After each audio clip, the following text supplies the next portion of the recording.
fabulous fabric from the land of the Five Rivers.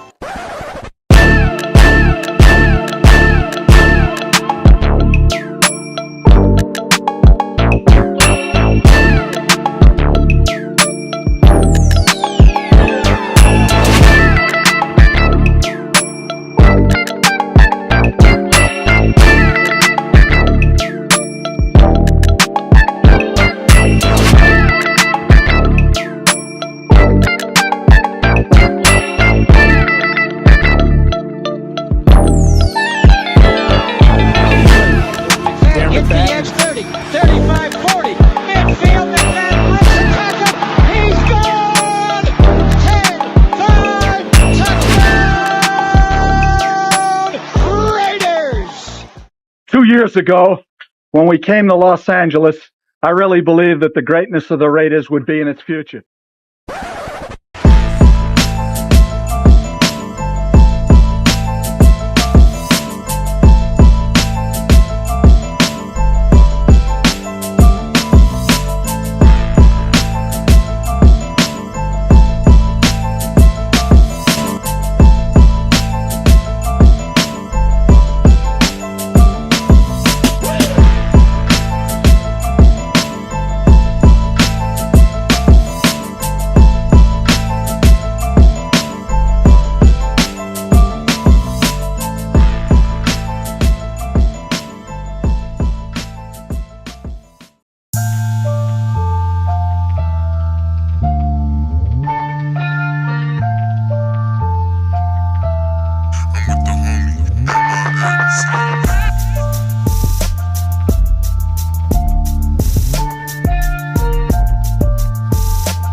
We back.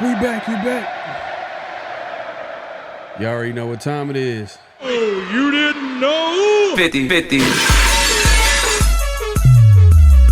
Welcome to the 50-50 Show with PharoahNFL and the Severe Raider, the realest show for Raider Nation. The perpetuation of the greatness of the Raiders to take a professional football team and give it a distinct characteristic that's different from all others. Make sure to clock in, like, comment, subscribe, and hit that notification bell. Man, you already know what time it is. Make sure to clock in. It's a 50-50 show. Like, comment, subscribe, hit that notification bell, all that good stuff. We appreciate everybody coming through. Hey, man, it's gonna be a great show. Man, I feel like, man, it's doing these shows as time goes on, as it gets easier and easier, especially with the Raiders, man, because they always give you something to talk about. Always, bro. And if y'all see the thumbnail, if y'all been hiding under a rock, the Raiders recently made a trade. They traded Bennett to the Eagles for a D tackle. Rotational D tackle, young D tackle. We'll get into that conversation a little bit. As well as, man, there's going to be a preseason game. We finally get some Raider football this Thursday. Definitely tune in. And we're probably going to be, I would think that we'll probably have a show after. Probably do a show right after. So we'll have like a real-time reaction to that preseason game. So make sure to tune into that around the Shield.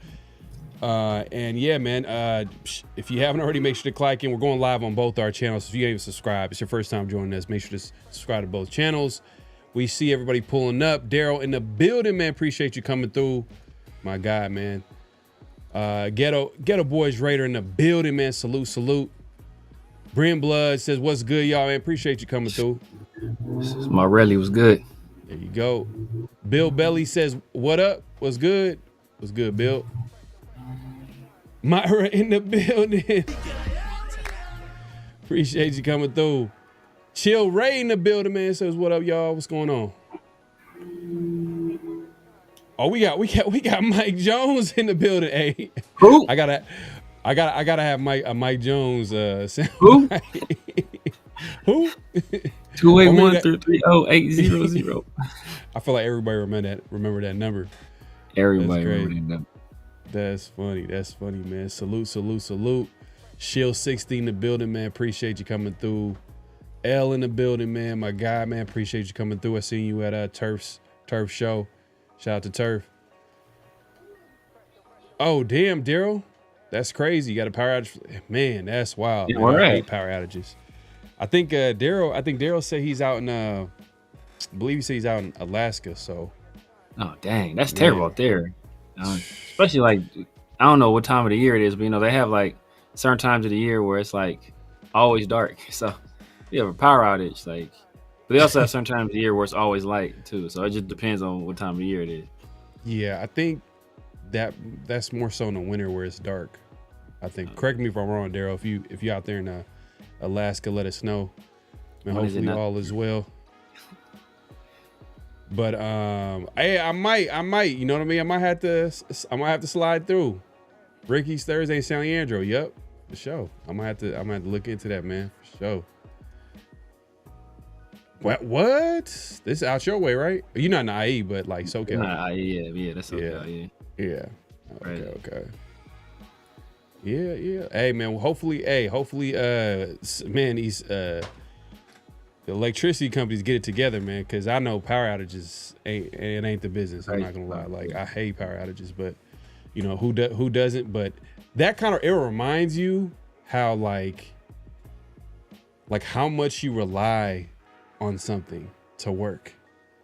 So something as simple as like the outage going out, like you don't have no Wi-Fi, you don't have no internet, you don't have no energy. So you're going to have to just literally be present. It might be a good thing. It might be a blessing in disguise. If you think about it, it might be a blessing in disguise. Maybe. Yeah, maybe. Forces you to like just do something kind of like gets you out the matrix a little bit. Like you got to have to figure things out, and I'm sure it's an inconvenience. I'm just trying to be positive. Yeah. For people that spend the time productively, but how much I mean, people just being on their phones till the motherfuckers die. Just like, L says we were just talking about black people in Alaska on Turf Show. That's hella random, man. It don't happen all the time. It was temporary. Got the lights back on. Yeah, man, it happens from time to time, man. Depending on what area you in, it happens in the city. It happens everywhere. So I'm not. Hopefully everything's all good. That's what's up. Let's get into it, man. Let's get into it. Training camp is obviously, we're like in the middle of training camp. Preseason's literally the first preseason game is basically here. Yeah. Raiders just made a trade. They traded Jacorian Bennett to the Eagles. They made a deal with the devil, Harry Roseman, the best GM in the game. My first reaction, I'll just start it off by saying that I didn't like it, and we kind of prepared everybody last. If you were watching last show, we talked about like the whole situation that's going on with Jacorian, because we're well into training camp and he's still getting backup reps at corner. A guy that was a locked in starter the last couple of years with the Raiders is now like the third, fourth corner on the depth chart. So like at first, people were saying, "Oh well, he needs to get back to health. He's still recovering from a surgery." Okay, but time has gone on and nothing's really changed. And I guess you start looking at like the details of everything. We talked about it. His size, the measurables, Pete Carroll, what he wants in corners. Look, you've seen what Darian Porter, the guy that he drafted. You see a DeCam Richardson who's getting more reps than Jacorian Bennett. You know, and DCAM was terrible last year. But not to say that he won't play well this year, but I'm just saying, you know, you would think that like Jacorian got like a little bit more experience. They would lean on a little bit on the experience, but they're kind of leaning on a certain type of corner that they want to play in that defense. And Jacorian it's no secret about it. Is he's like what 5'10", doesn't really have like super long arms that that Pete Carroll looks for in a corner. You know, some people brought up that he's not as physical as you would want him, so that's why you can't even put him on the inside. You can't put him at nickel. He can only be an outside corner. That being said, my first reaction to trade, I was like, man, like Howie Roseman, he's good, because this is a good pickup. Cheap, a guy like is still on his rookie deal, and has starter. He's been a starter in this league, so he has experience. So he's a plug and play. Like they can put him in that defense, which there's talent everywhere on that defense. I think I heard Cooper DeJean might be being headed to safety. Something to that effect.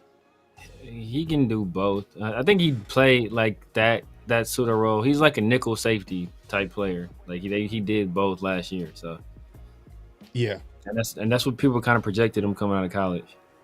And did they have any injuries? I believe they made the trade because I think they had an injury to maybe a Ringo.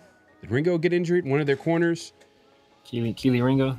Yeah. Maybe. That was a guy that they drafted a couple years back. Out of Georgia. It might have been last year. Maybe last year's draft? Nah, I can't remember last year. Last year was Lassiter. Look, yeah, it might have been last year. Or it could be a sign that, they're probably not happy with what they've been seeing from him too as well. But what it does add to the room, it adds more speed. Along with, that great pass rush, they got a corner that has the starter experience. We all know Jacorian Bennett, his strength is his coverage skills. Yes. Like that's like his best attribute, which is the most important attribute you would want to have as a corner. Yeah. But for the Raiders, obviously they wanted more from a physical standpoint, and obviously he wasn't as physical of a player that they wanted. Even for Patrick Graham too, as well. Like, if you seen what type of player that Patrick Graham wanted to coach at nickel. He literally was part of drafting Nate Hobbs. Yeah. And by the way, Nate, I don't know if did you hear about Nate Hobbs? He got hurt. Man. Yeah. That's rough. He can't catch a break. He can't catch a break. And you know what? Spytech, that was a shrewd move, man. Like and I'll be honest, I was like I was like, damn, we probably should have brought him back just because we didn't have really any options. But man, he's hurt again. The talent is not the question. He just never could stay healthy. But it just feels like Howie Roseman kind of won the deal on paper. Now, that being said, Thomas Booker is the D tackle the Raiders got. Looking into him and hearing Eagles fans talk about Thomas Booker, they actually like him. They like him as a rotational D tackle. He was just buried in that depth chart.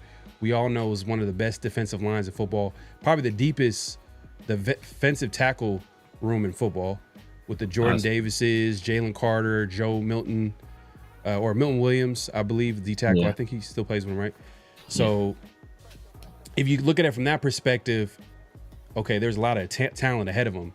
And then on top of that, like, you hear the Eagles fans talk about him. They're like, oh man, he's a solid player. He's a good player. Good player against the run, has some promise.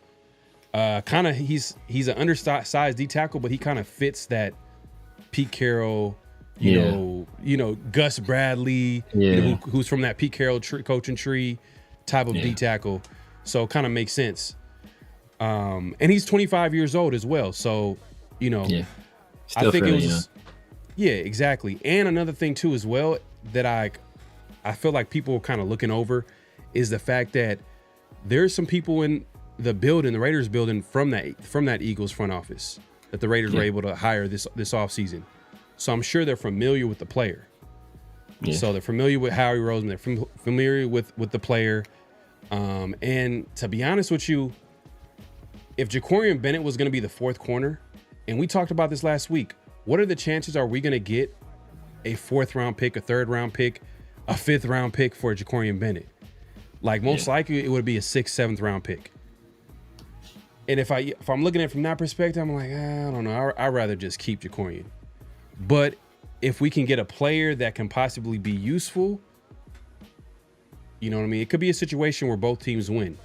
That's the way I look at it. I mean, what was your first thoughts when you heard the trade? First heard the trade, I thought it was a stupid move.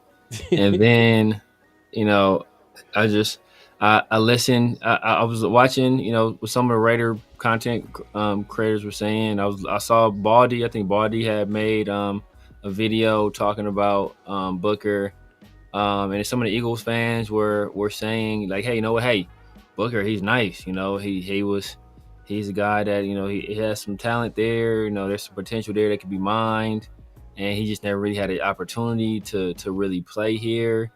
And, you know, then I was like, you know, I took all that into consideration, and I was like, yeah, it's still a stupid move. It's the simple fact that, like, Jacorian Bennett, we know what Jacorian Bennett is. And when Jacorian Bennett was healthy and playing, he was one of the better corners in the league. He's a guy that, you know, gave Jamar Chase, who is, you know, by some people's accounts is the best wide receiver in all of football, gave him a tough-ass time. Now, there were other extenuating circumstances in that game as well, but JB was rock solid in coverage against the elite of the elite at the wide receiver position. This is already a secondary that has question marks all over the place, unproven people, oft-injured people, young players, you know, people that don't have a lot of playing time at all, and people that have had some injuries in the past as well. And, you know, we, instead of hanging on to a guy that we know what we have, and in my opinion, you know, he may not be a fit for Pete Carroll's system, but he's the best man-to-man corner we had on this team. And you get rid of him. And if you look at this in a vacuum, let's just say like just remove everything else. Just move all the other factors. Don't look at what Pete Carroll's done in the past.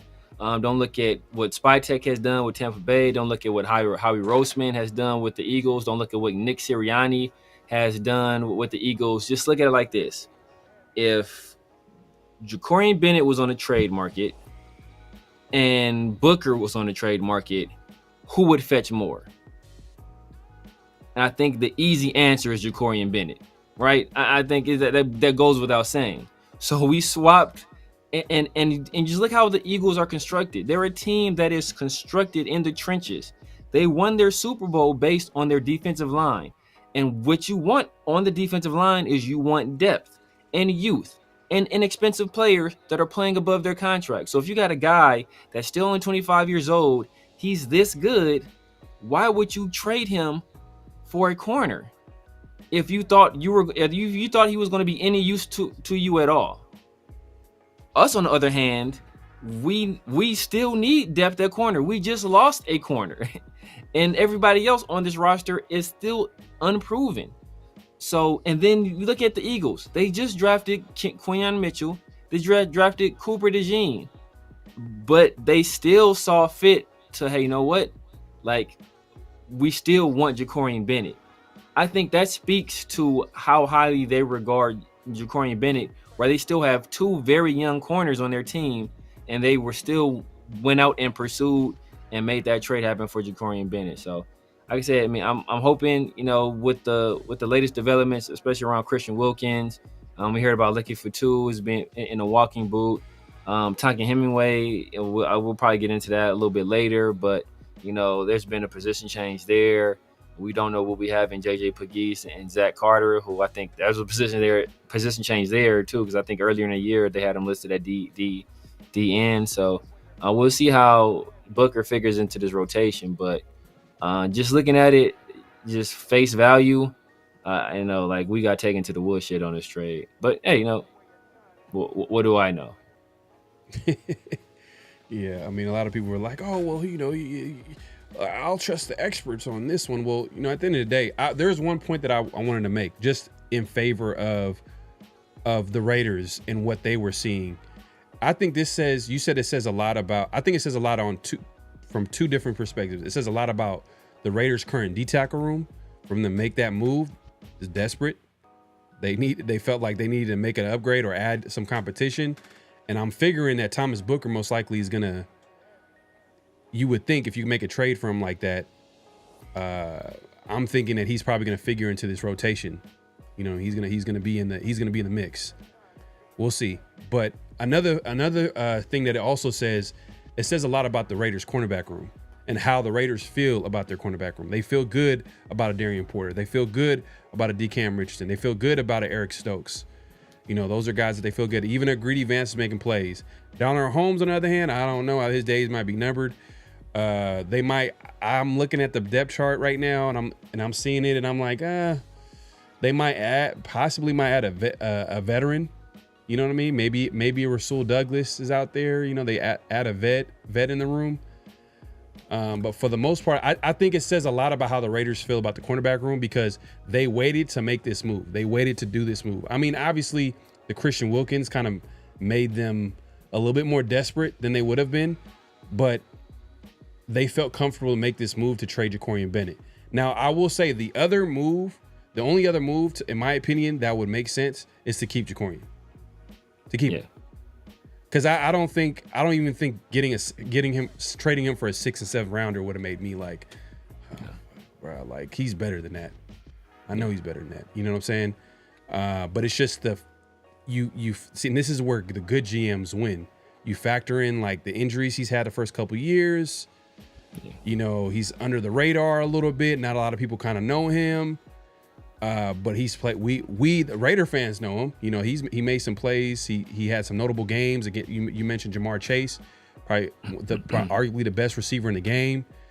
And he was part of shutting him down. I mean, he had like 7 catches, like 40 yards. But then like against Jacorian, it was even less. Like it was like probably like 2 catches, 3 catches, probably not even 20 yards.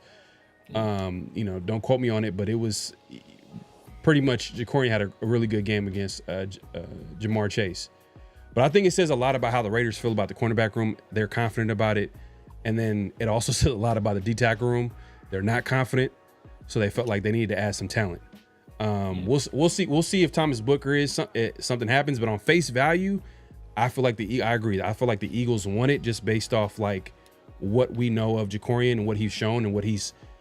Because if you look at Thomas Booker, he's barely played any snaps, but he's playing behind the best defensive line in football. Like literally, Jalen Carter, like the guy that we wish the Raiders would have drafted a few years ago. I don't want to open old wounds or whatever, but man.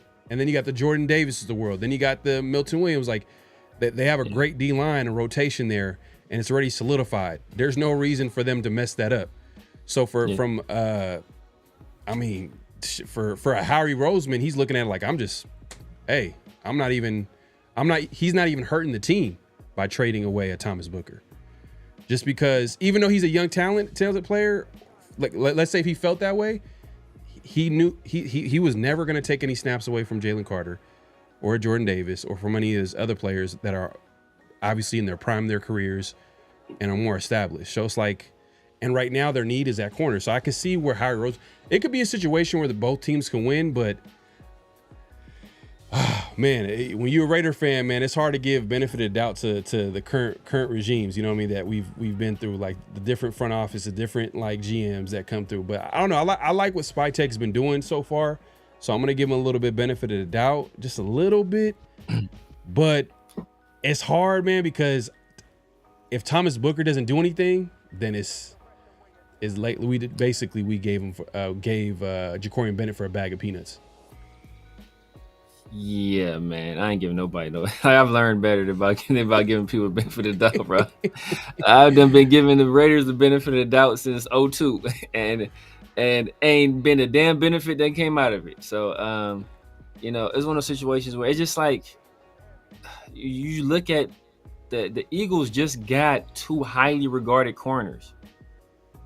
Like Quinyon Mitchell was my number 1 corner that year. I felt, I said he was like in my opinion, was the best defensive player in that draft class. I just thought it was special. I think PFF or somebody just ranked him as like a top 10 corner. I forget who it was. And Cooper DeJean played damn good last year as well. Proved himself as a very good NFL corner as well. So the fact that they still went out, and wanted to get a guy like JB, I think that shows that they feel there is a lot of talent and potential there. And the fact that even though, hey, you know what, you have some guys in front of Booker at D tackle, depth at every position is valuable. But I can see that I can see where you if you have a strength where you can take some of that strength to shore up somewhere of an area where you think it is a weakness, but I don't think corner was that massive of a weakness for them to where if he was as good as some people were trying to project him to be all of a sudden, even though they never really seen him play, if he was that good or he's going to be that impactful of a player, Howard Roseman is not going to trade a guy like that, because there are other ways to address the corner position. And we just talk about ourselves, talking about picking up Rasul Douglas. So it's there are other ways to address that position if you feel that that much conviction about the type of player that Booker is. Obviously, he didn't feel that much conviction about him because he was willing to let him go for a guy, for Jacorian Bennett. So I don't know. I just think we lost the trade. I'm still hoping for the best. And I think, he fits that mold. He's that tall 6'3"-ish, 6'2"-ish, between 295, 310-ish D tackle guy that can, hey, you know what? If we need to play you at end a little bit, we can play you at end. We need you to play you at nose a little bit. Hey, you can play some nose. He's a guy in that mold that Pete Carroll likes that we talked about pre-draft. So hopefully he's able to be a contributor on his team. But we drafted some young guys as well. And we already had some guys on the roster that we acquired last year, in Laulu. We picked up Leaky Fotu. We'll see what his injury is. Adam Butler, we just gave him a contract. So it's kind of hard to see exactly where Booker fits in on this roster right now. Well, look, you talk about Jacorian Bennett and why the Eagles would pick him up. It's because they're looking to shore up their secondary. And they feel like Jacorian Bennett could be a guy that can play some meaningful snaps for them. A guy like, Thomas Booker, unfortunately, the talent is way higher in the D tackle room than it is the secondary. Now, that being said, I'm not disrespecting Keon Mitchell. I'm not disrespecting this Super Bowl winning, defense and team or whatever the case may be. But I'm just saying that he's when you hear talk that Cooper DeJean might go to safety, Ringo, a guy that they was supposed to factor in the rotation, is not. I don't know if he's hurt or he's not really playing up to the type of ball that they want in the secondary. And hopefully some Eagles fans can already speak on this. But I will say that Jacorian Bennett for the Eagles is going to factor into some snaps for them for sure. For the Raiders, where was he in the depth chart? This is week 2, week 3 in training camp, and we're hearing that he's the fourth corner, because he's not going to be nickel.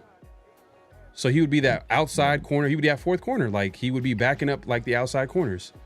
Yeah. So the only time he'll be on a field is when they probably run 4 wide receiver sets, or maybe he's coming in or he's coming in relief of an outside corner.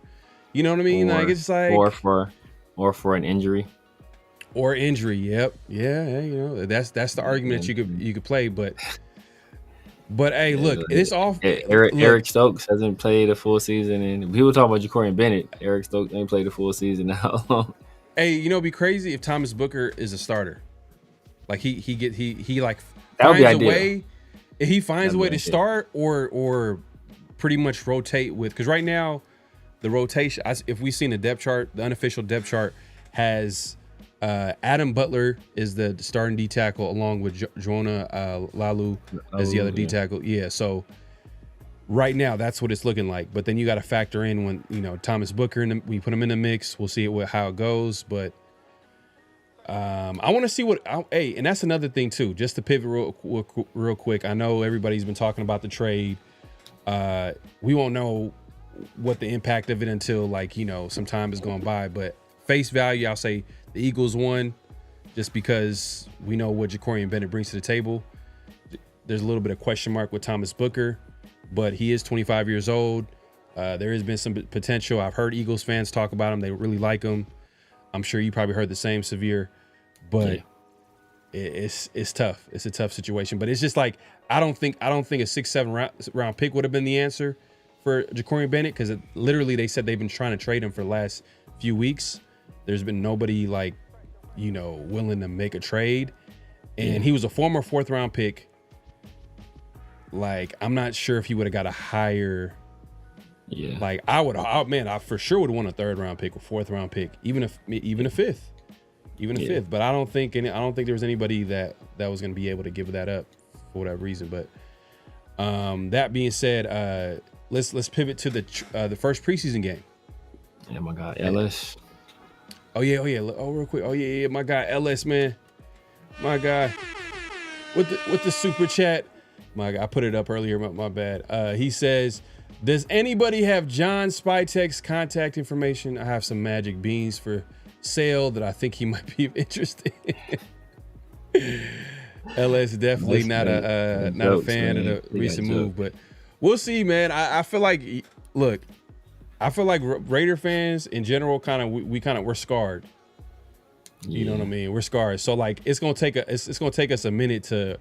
It don't matter who it is. It could be the greatest, whoever. It's even Pete Carroll.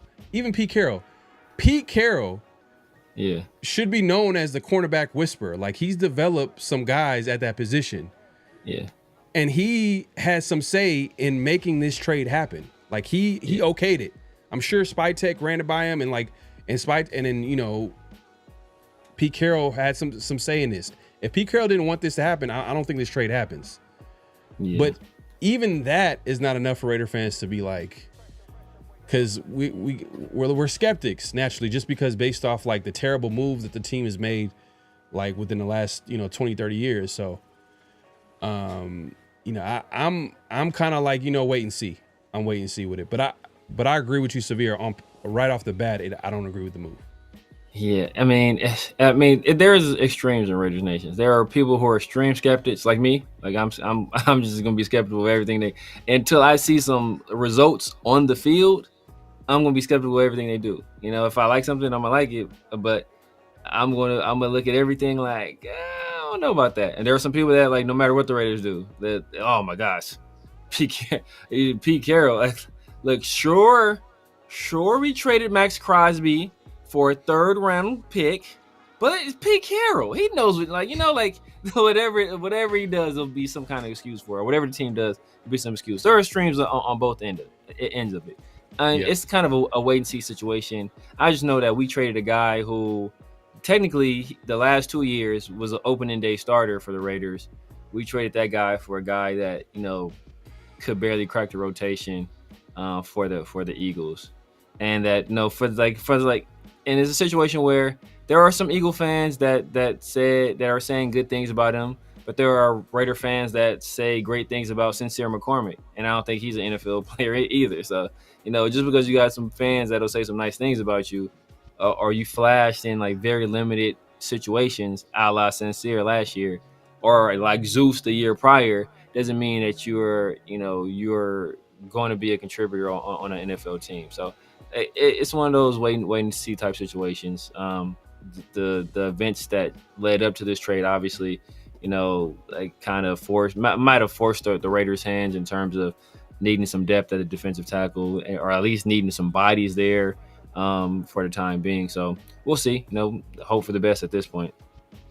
And too, another thing too, preseason. This first preseason game is probably going to tell us a little bit about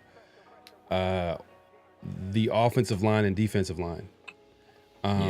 If you heard, Pete Carroll in his presser today, he kind of made an announcement that starters are gonna be playing this first, which I didn't expect, but I'm not sure if he's gonna follow through on it. Maybe he spoke too soon. I didn't take it as that. You didn't take it as that? How did you take it? Because somebody said, will the starters play? And I think where his exact words were everybody's ready to go. Like that's his exact words. Yeah. Like it's like, hey, like that's, hey, you know what? Hey, like, hey man, are you guys coming to the party? He's like, yeah, man, everybody get in the shower right now. Like, all right, but that's not answering Yeah. my like That's true. okay, I'm That's true. sure That's that is true. happening, but so like I said, it's one of those things where it's one of those, it can go either way. I think it might be a situation where he was purposely opaque, where he'll maybe play it by ear to kind of see, hey, you know what, maybe I want to play this guy, maybe I want to play some of these guys, or he's testing some guys out in spots that may not necessarily be starters, so he doesn't want people to read too much into it and say, hey, you know what, for sure this guy is a starter or not. So I think he's being like purposely opaque, but Yeah. I'll believe it when I see. And I don't know anything about his past, so if my fault, because I should have probably looked into it pre-show, because I haven't looked at how the Seahawks have handled their starters in the preseason in years prior. So if there's somebody in the chat that knows, hey, you know what, hey, Pete Carroll generally does play his starters preseason game 1, or they get a 1 series or 2 series, or somebody in the chat that knows that, hey, please share the information with us, because that would be very illuminating. Well, it wasn't just Pete Carroll just saying that too. A lot of like the media, from the beat reporters, national media reporters, are all reporting that the Raiders are going to be playing starters. We'll see. We'll see if he follows through. But is it based on that quote though? That's what I'm saying. Like they all be reporting it, but they could be reporting it. If it's based on that quote, then it's like true. So we'll see. We'll see. But either way, we're going to see like a few guys that are going to be factoring in the rotation play this Thursday. So I want to see some of these rookies play. I want to see what they're going to do, because we haven't heard their names. But to be fair, like it's kind of hard in training camp where it's non-contact and you can't tackle to the ground. You can't be as physical. You know what I mean? Like, because I'm kind of concerned. Christian Wilkins not being part of the mix. Like, in order for this defense to be at least respectable, solid, or even as good as being a top 10, top 15. Or the top, I'm not even gonna say top 10, because that might be too much to ask, especially to how much talent they lost this offseason. At best, maybe top 15. Top 15. I mean, because that's and I'm being nice, but it's hard, man, because that defensive line, man, that's what I'm gonna be looking at, like, this first preseason game and the entire preseason, like the offensive line and defensive line.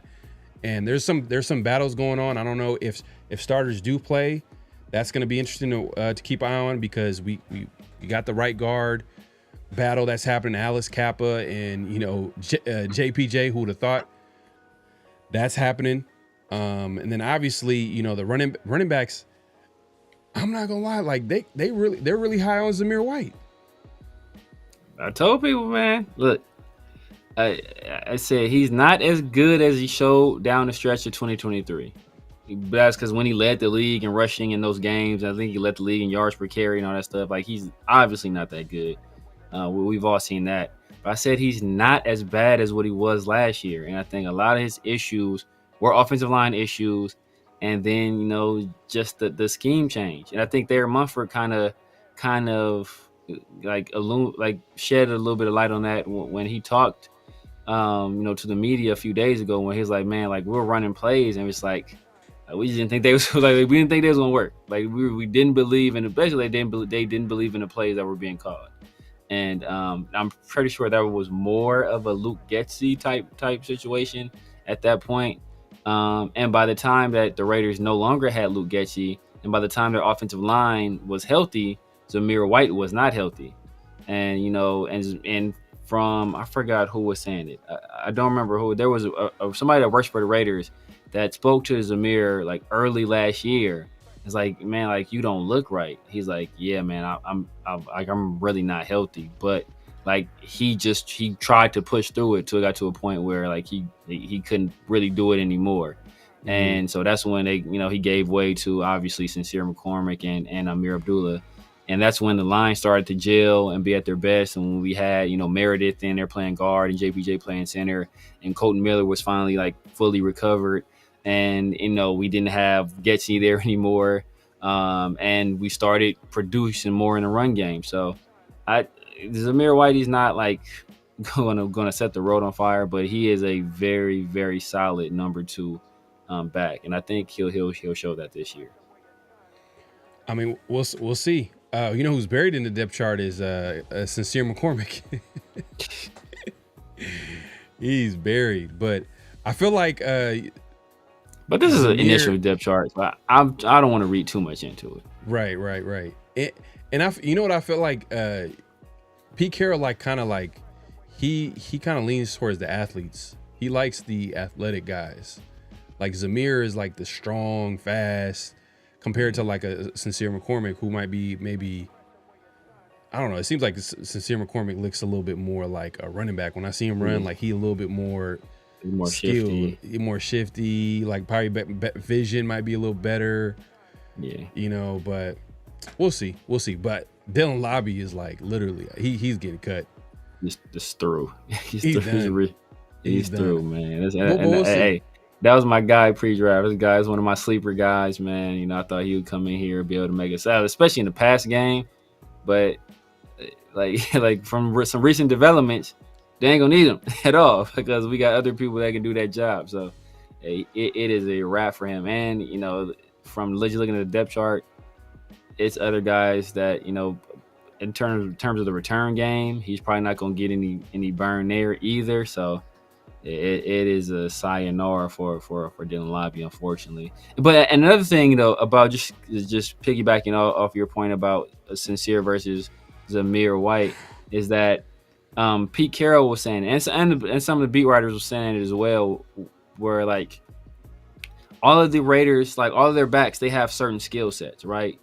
They all have like something they're good at. They all have something to their game. But the other backs, they all have some similarities, except for Zamir White. Zamir White is the only like big physical back that we have on the team. Like even Genty, he's like a tough runner. He breaks tackles, but he's not like, you wouldn't consider him like a pile mover where like, hey, you know what? We're going to just run you up the gut and you're going to just like plow through some people. That's not his game. He's a tackle breaker, got good vision, good contact balance. You're never going to get like a full 100% hit on me, and I'm going to bounce off you and I'm going to keep going. But Zamir White is that power, like downhill, all right, I formation. You know, hey, we lining Ian Thomas up at fullback, running straight up at the gut. Like that's what he can do. There's not a single other back on this roster that can do that. And that's where his niche is. And that's why I've been telling people, that's why I think he makes this roster. Okay. Well, hey, we'll see, man. And he'll have an opportunity to showcase his talent this Thursday. Make sure to tune into Around the Shield, which we'll have the show right after the game. We appreciate everybody coming through. Make sure to clock in, hit that like button, hit that subscribe button, hit that notification bell. My guy Bryson in the building, he says, I'm new, man. Appreciate you coming through. He says, but y'all like my boy Dante Thornton Jr. from Tennessee. Yeah, man. Hey, we've been hearing a lot of good things. Dude obviously has the size, the speed, the athleticism that you would want at an X receiver, and that he's been showcasing that since OTAs up until now. It's getting a little interesting, I think, as far as where he stands in the depth chart. It was. How did you read it? Did you read him as a starter? Because it was, because they had him standalone, like they had his name, then right below that they had Tucker and Jacoby Myers. So how did you read that? Was Trey Tucker the number 3 receiver, or? I read it as I forgot which one I was looking at. I read it as almost, it was damn near how they were going to be lined up. So he was like outside receiver. Yeah. And then Jacoby, how they had is like he slot, and Trey Tucker, other outside receiver. That's how I read it. And the reason why I asked is because some people are reporting that he's going to be that number 2 guy after Jacoby. So he's going to be the other starting receiver. So I don't know. We'll see how it shakes out between now and the start of the season. But so what I heard, and they said, and that's like, you don't always know. It's not like super reliable, well, not necessarily reliable information, but it could just be like them tinkering with things. Because what I heard was when the Raiders went 11, right? Or when they went, when they went 12, it was Tucker that was coming off the field, and when they went 11, and there's only one tight end on the field, Brock Bowers came off the field.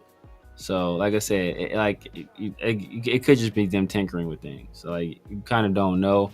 But from what I was hearing, like, Tucker was the first wide receiver off the field when they hopped in 12. Okay. Hey, look, it's fluid right now. So right now, we know that Trey Tucker, I think, is having a good offseason, good training camp so far. Along which I know they are big fans of Thornton because he brings that size, athleticism, but the experience ain't there. So it's gonna be interesting to see how it shakes out. But Pete Carroll, he's not afraid to put young players out there, man. Like, he's not. He's shown that in the past. Mostly, I would remember on defense.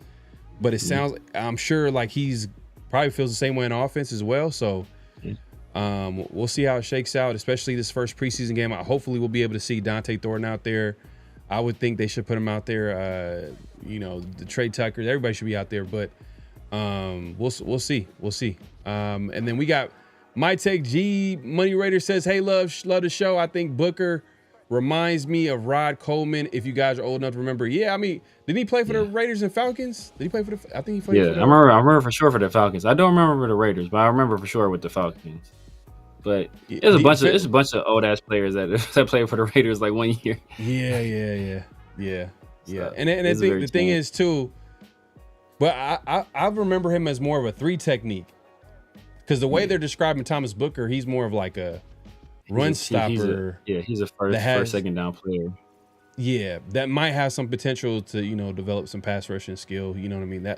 That type of player. But we'll see. We'll see, man.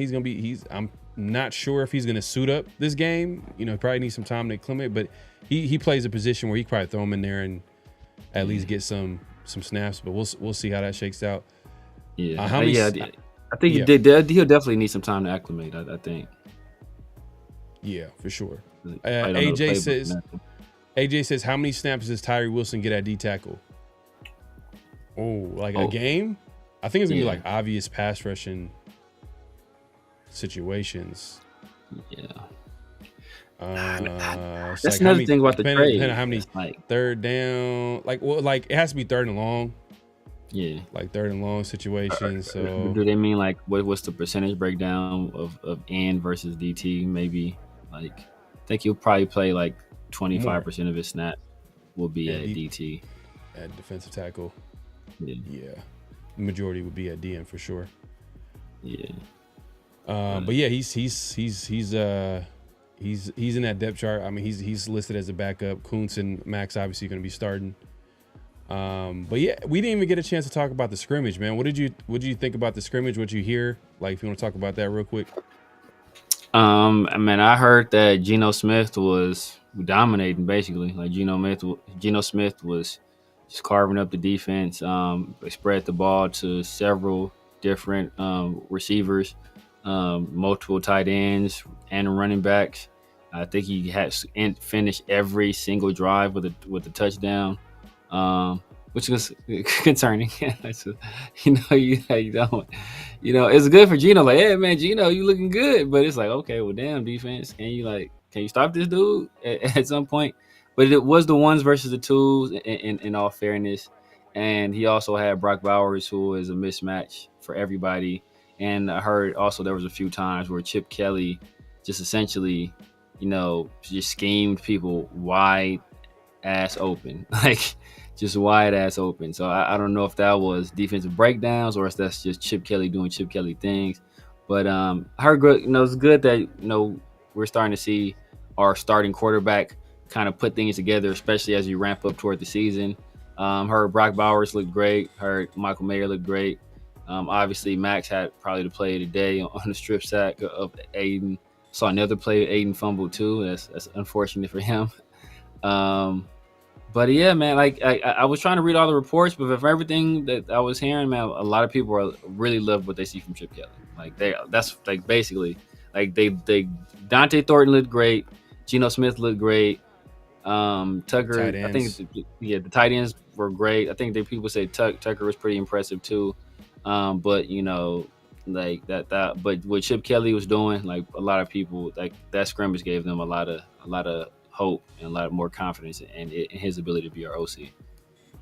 See, the thing is that I am a little bit concerned about the Raiders defense because so far in training camp, it feels like the offense has gotten the upper hand more than the defense. There's been a couple of days here and there, but for the most part, in years past, it was the defense. And even in general, like what do they always say? Oh, around this time of year, the defense usually has the upper hand against the offense. That's just typically, right? Yeah. But that's not been the case with the Raiders. The Raiders offense has been winning most days compared to losing, compared to the defense. That's kind of concerning because that was the Raiders defense last couple of years has kind of been a strength. And now they're taking 2 steps backwards or taking a step backwards, which, you know, is not surprising because they lost like what? They got Morig, like they have completely different starters. Yeah. On defense. Outside of like Max and Kuntz. And Kuntz didn't even play. Technically he's a completely new starter. So because I mean, that's true. Yeah. Isaiah Palomar and Max are and Adam Butler. I think those Palomar not a starter though. He played some snaps, but he was a starter last year. He was started last year. He started. It was him and Epps, and then Epps went down. No, it was Epps and Morig, and then that's that's what it was. That's what it was. Yeah, but Epps went down early though. He went early. He went down early in the year though. I think he started most of the year. So I consider him like he played most of the year as a starter. Yeah, it's still, man. It's a lot of new players on defense. A lot of new starters on defense. And like you can argue like did we upgrade? We got Tyree back. Oh man, you got jokes, man. You got confidence in Tyree, man. He's number 7 overall pick, man. What's up? Daniel Kim, man. Shout out to the King of Mods in the building. Says according to AI, Carroll did play his starters during the preseason when he was in Seattle. Okay. All right. Yeah. My dog Leo and I think 805 were both there. I don't know if either one of them are in the chat. If y'all give us some reports on what y'all saw there, that much appreciated. Man, shout out to Drake. He's a Seahawks fan here, but I know y'all about to be good this year. Okay. This is a Pete Carroll faithful, I'm sure, because he's a Seahawks fan, so I'm sure he was rooting for Pete Carroll, the head coach, while he was there. Yeah. Andrew, Eagles all day, every day. Hey, Andrew, man, let us know, man, about Thomas Booker. What do you think of him as a player? Let us know, man. We got some fans from different teams, man, especially Eagles fans, Seattle fans. Yeah. Appreciate y'all stopping through. Did you hear any good things about Genty? From what I did hear, about Genty was that we used him a lot in the passing game, and that he looked very comfortable in that role, where it didn't look like it was something that was foreign to him, or like it was something he was just doing for the first time, or he hadn't done in a long time. It came natural to him. But what I also heard is that he didn't really flash. He had some nice plays, but also a situation where they weren't really like tackling, so it's hard to say how good some of his good plays would have been if people were actually really tackling. Salute to my guy Dub Raider. Make sure you check out, he got a good show too, and check out Dub Raider's show.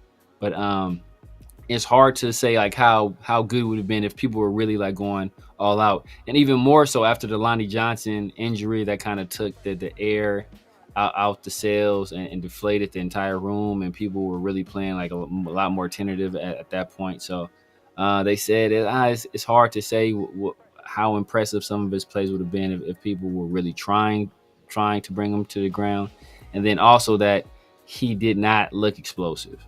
He looks like, hey, he's a pretty good athlete. He's pretty fast, but it's not like, this guy's about to take it to the house. Like he's a threat to score a touchdown anytime he touches the ball. Like it wasn't one of those type athleticism deals. But they said, hey, he did get some nice catches, and where he he got open, he was able to get some extra yardage after the catch. But it was like, okay, then they ran him out of bounds like 6-7 yards. So in a real game, that's valuable. Like 6-7 yards on a catch, hey, that's valuable to your running back. But if you draft a guy 6th overall, you want a guy to go for it, or 7th overall, you want a guy to go for 6. Like that's.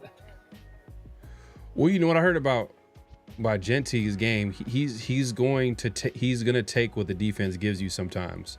So he'll be really consistent of getting you 5, 6, 7, and then out of nowhere he'll get a big play. But you know how there's a lot of boom and bust with some of these running backs that go for the big play. Like they'll be like 2 yards, 3 yards, 4 yards. Oh, 50-yard run. You know what I mean? Out of nowhere, right? That sound like Darren McFadden. Yeah, that was Darren McFadden. Yes. But yeah, it was exciting for sure. Yeah, man. Shout out to Leo, man. He says Mayer looked amazing. Yeah, I heard great. I heard Mayer been on one like all off season. Yeah, man.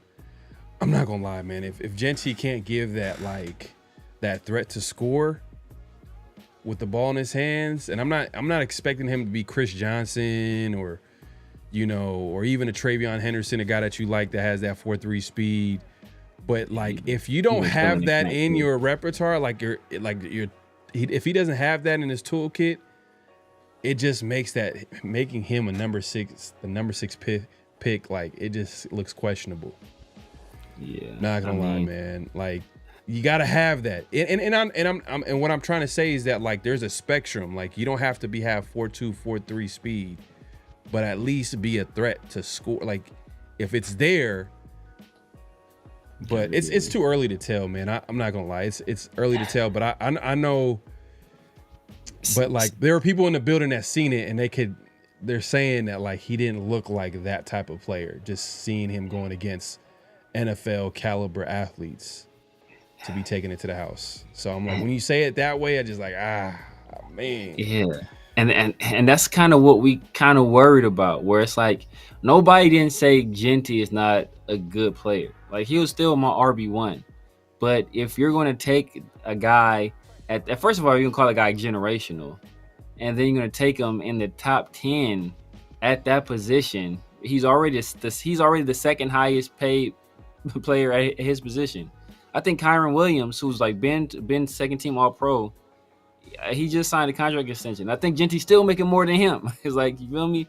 A guy that's been second team All Pro before. So like if you're gonna pay a guy that much money, take him at that position, he's gotta be able to do all of that.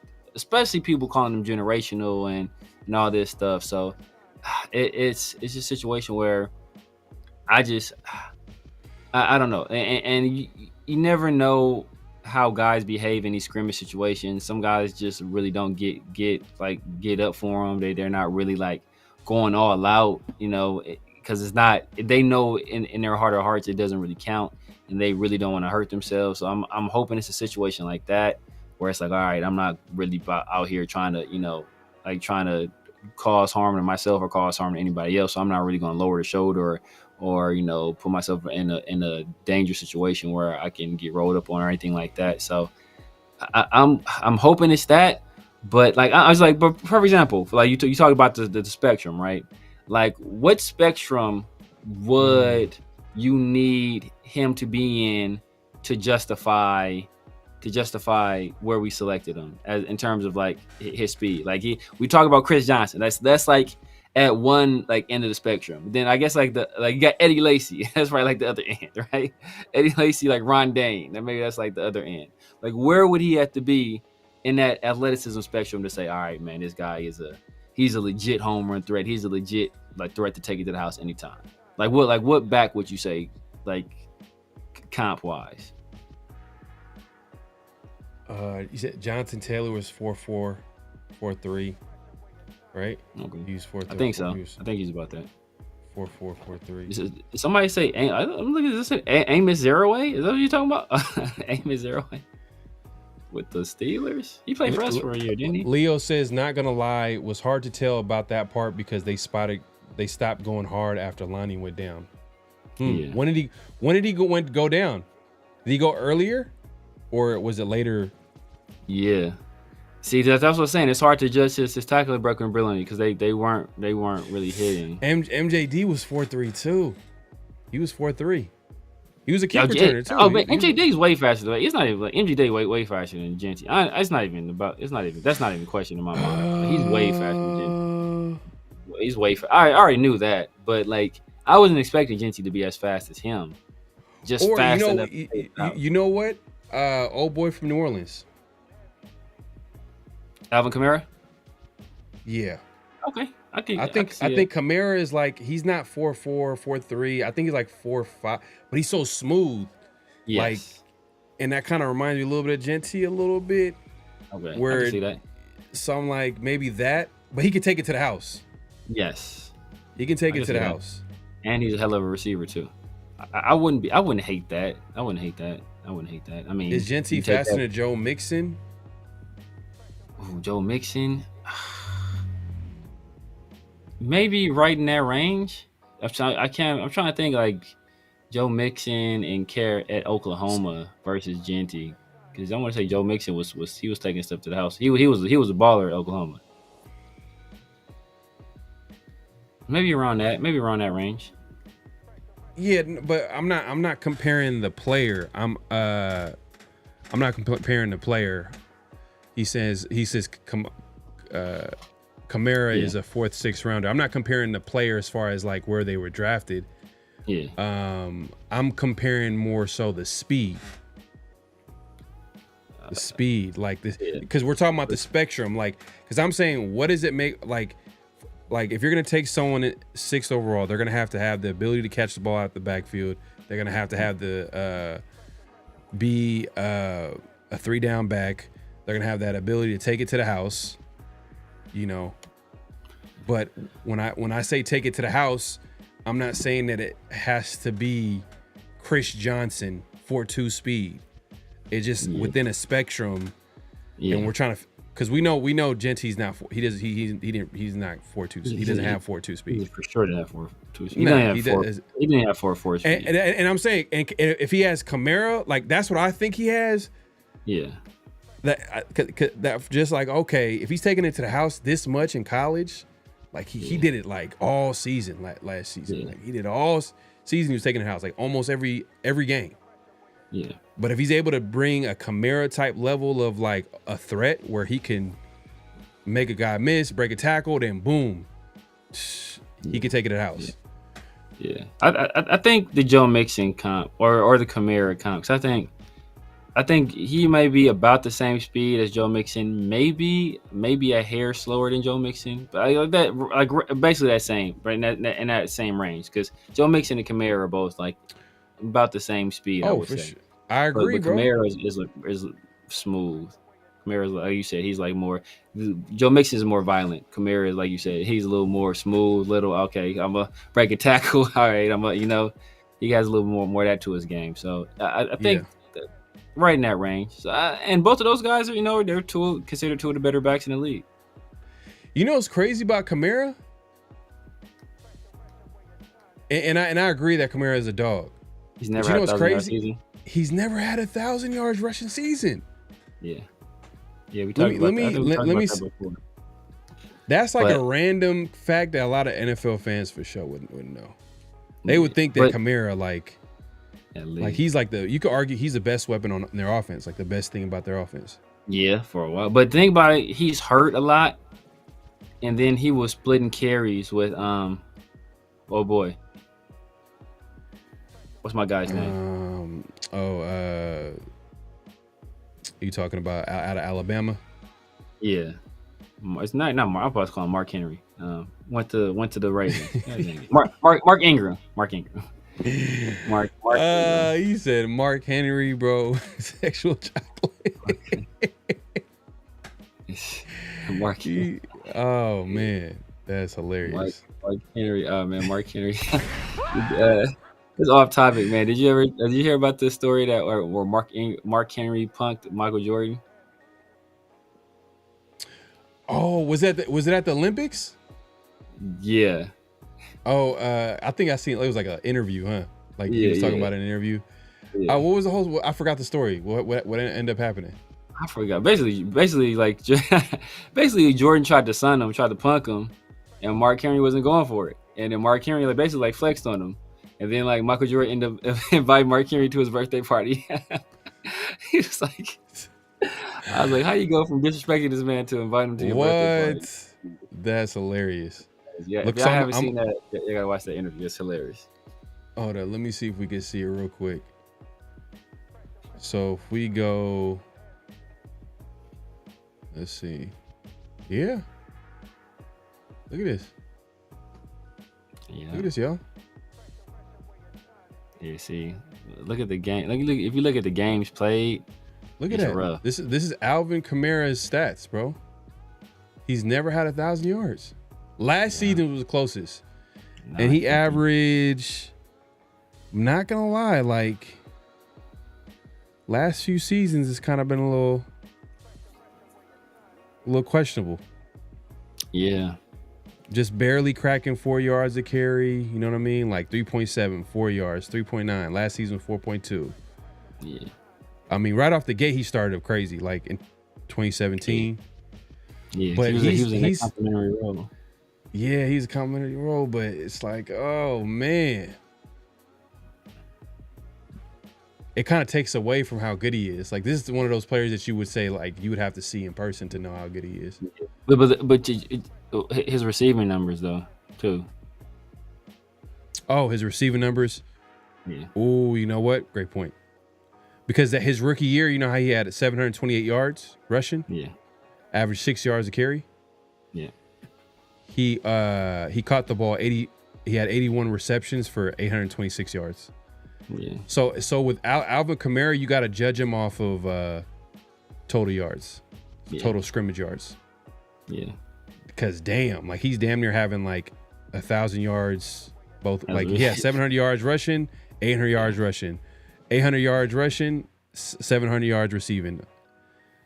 You know what I mean? So on and so forth. Like he's literally like 900 yards rushing and then 800 yards receiving. That's crazy. So he did that. He's like doing this like kind of consistently. Yeah. Then he had a little bit of drop off, but like his drop off is like dropping down to like 500 yards receiving, 490, 466. Last season he was kind of like, oh okay, 950 yards rushing and 543 yards receiving. And he's getting like an average of like, damn, like 81. Like he had 81. He had 81 catches 3 straight seasons to start his career. Yeah. That's Drew Brees right there, though. That's Drew Brees. Kamara was my favorite running back for a little while. I think he's from Tennessee, too, I want to say. Or when he went to Tennessee. I don't know if he's from Tennessee, but I think he went to Tennessee. Yeah, that's the only... I'm trying to think of a back that would also be in that spectrum of, like, his speed. How fast was DeMarco Murray? Oh, that's a good one. DeMarco Murray? I think is he around that 4? I think he's probably around that time. Yeah, I think he's probably around that or low 4 or 5, low 4.4s. But yeah, I think he's probably in that range. Like DeMarco Murray, maybe. And you know who he was a rushing champ at one point, so like you can be very productive, Nah, but he was a threat to take it to the house too. He wasn't like Adrian Peterson and or Chris Johnson level of taking it to the house, but I think he had his moments. Yeah. He had his moments. But Murray was big though. Yeah, Murray was big. Yeah, he was. Murray was big, yeah. Like, all these dudes, like Joe Mixon, I want to say Joe Mixon is, well, I don't know. Joe Mixon, I can't remember how big he is. I'm pretty sure he's bigger than, Genty's he's a very small dude. And from what I hear, like, he's generally, like, I think Leo was saying, like, he's generously listed as 5'9". Like, Leo's like, bro, he ain't no 5'9", bro. Leo's like, straight up, that he 5'9" with cleats and insoles, bro. Like, he's not, like, he's not 5'9" at all. So, and Leo's seen him, like, in person. So. Damn. Hopefully he play. I want to see him play in the preseason, man. I want to see him. Like, that's like the one player on the team. I mean, there's a few players I want to see like this year. And that's the one thing that even though the Raiders haven't, like, this is how football gets you. Like, even though, like, let's say the team's not winning, you still look forward to see certain players, like, to see how they they look in real time. Not Y'all fast. think he has LT speed? Hell no. No, I don't think so. Well, LT didn't he ran like a? Yeah, I think he ran like LT wasn't super fast though. I don't remember. But see, the thing about LT is that he was just so smooth that it didn't look. Some dudes be so smooth that it don't look like they fast. No, I think LT though ran like a 4.344 coming out for Really? 40. Well, you know, Really? let me look it up. Let me before I talk about it. Okay, maybe he did. I thought we looked Daniel at the Thomason 40 time 4.46. Okay. Yeah, especially like what? So How many he said times that he took it to the house. Yeah. Like in it's the NFL. Like as he got older, you could tell when he lost a step. Like I remember against the Raiders when he was with the Jets, he had like a this is like back in this is like a 2010. I don't know why I remember this game, but it was like in 2010 when they played the Raiders, 2010 or 2011, and like LT was playing with the Jets at the time, and he took like a little screen pass. The old LT would have took it to the house, but he got caught from behind like at like the 2-yard line or 1-yard line. Dang. But you know, That's crazy. it's his father time. He's Like, older, he yeah. was This is with the Jets, older. though. He was older, but shit, when he was with the Chargers, man, he was a Raider killer. I'm not gonna lie. He had his best games against the Raiders. Killing this. I'm trying to remember, like, how fast was Pre-Songs? Damn, Gary Coleman. I haven't heard that name in a minute. That's funny. How fast was Pre-Songs? Priest Holmes. Oh, Priest Holmes was. He was had, cold.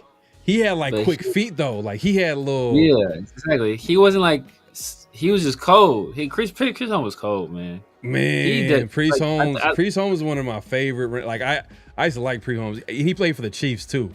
Yeah, he had that cold ass like celebration where he do like the like. Yeah. Priest Holmes. Let me see, 40 time. Priest Holmes. I think they talked about like Priest Holmes had like, I forgot what it was. Oh god damn! 4.73. Dang, that's crazy. That's crazy. He played for the Ravens. Oh, he was an undrafted free agent. Ooh, Yeah, he was undrafted free agent. Yeah. His first team was with the Raiders. He was backing up Jamal Lewis. Yeah, He was Jamal Lewis's backup, and then he got his chance. With the Stars. Damn, Yep. he might be like, he got to be like top 10, top 5 greatest undrafted free agents. Like, Oh, for sure. Priest Holmes. 4.73 is nasty work, but see that's why some people just not fast. Cause like remember didn't Vontaze Burfict run like a 4.9 or something crazy like that? Like, Vontaze Burfict ran something like disgusting. That people was like, bro, he already had off the field issues too. So like, bro, he's not. Bro, you a thug and you slow? Like you ain't drafting you. Let me see. I was a dog. Yeah, I think like, but they was talking about like, I think maybe it's a 2-year span. I don't remember if it's a 2-year or 3-year span, but it's like Priest Holmes had like the greatest like 2 or 3 year span of any running back ever. Bro, like he was undrafted free agent 97, 98. He had 1,008 yards. So that's like his first, like, you know, I don't know, maybe Jamal Lewis got hurt probably in 98. And then like she probably went to like a more backup role with Jamal Lewis coming back. He had 500 yards. This is with the Ravens. And then he had another 500 some yards in 2000. Jamal Lewis is still there. Then he goes to Kansas City. First year, 01, 1,500 yards. 02, 1,600 yards. 03, 1,400 yards. But he had a short career though, man. Yeah. Very short. He started getting hurt a lot. Yeah, man. But he was nice, man. Like he had a good, nice little run. It was like him, especially like that around that time. It was Priest Holmes was nice.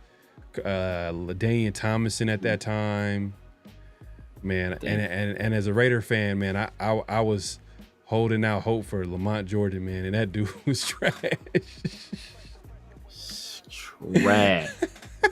Trash. I was super excited, man. Bro. See, that's what, and look, and that's why I blame myself for this because that's why I say, man, I gotta learn my lessons. I gotta learn my own lessons because I did the same thing with Lamont Jordan, or I did the same thing with Zeus that I did with Lamont Jordan, where Lamont Jordan came in relief duty of Curtis Martin. Is like, man, Lamont Jordan, man, when he plays, he's nice. Like, but that's in that secondary, like that secondary role. You ain't the primary guy. So then we came over here and we gave him an expanded role, and it just wasn't the same. It just was not the same. Yeah. Steven Jackson was another dog. Yeah, Steven Jackson. His speed. He had speed to take it to the house. Steven Jackson was big as hell though. Like it's not. Steven Jackson was like ginormous running back. Yeah, he was big. But he was a workhorse though. Yeah. That dude. Like if he played with a better team, bro. Like they ran him to the ground. But they ran him to the ground. But he had a decent to long. He didn't have like a short career. He felt like let me see. How long was Steven Jackson's career? But real quick, shout out to More Cowbell says, "Yo, gang, wanted to ask y'all thoughts on Jack Jones. I'm a Fins fan, but decently excited when we signed him. Should I keep my expectations low?" So Jack Jones is like a poor man's like Marcus Peters. You know what I mean? Kind of like a guy that's looking for the big play. And teams I feel like take advantage of his aggressiveness because he's looking for that big play, them double moves and things like that. He did have some issues last year with his where people were questioning his effort, tackling and things like that. I think you should keep it low, but there's talent there for sure. There's talent there for sure. But I know Miami right now. You guys are hit with injuries at corner too. You guys lost like Jalen Ramsey, a few other players. Y'all got hurt, so I know you guys are dealing with injuries. So if Jack Jones is going to be the starter out there, man, but hey, look, he might look at it as his last chance. Because I know he was on the pivot, and you could tell like he was trying to, really work on his image and trying to make sure everybody understood that he, that he was a guy that you could trust, and because I'm sure there was like questions about him. He had some off-field stuff and stuff like that. So I think Jack Jones might take this whole opportunity with the Miami Dolphins, and he might run with it. But he's had some crazy interceptions, big plays in his career. I think Jack Jones is the type of corner that you would want to have with a good D line, a great D line. Yeah. He's what you call it? Dang, I can't think of my guy's name. Corner. He played for the Patriots, played for the Eagles.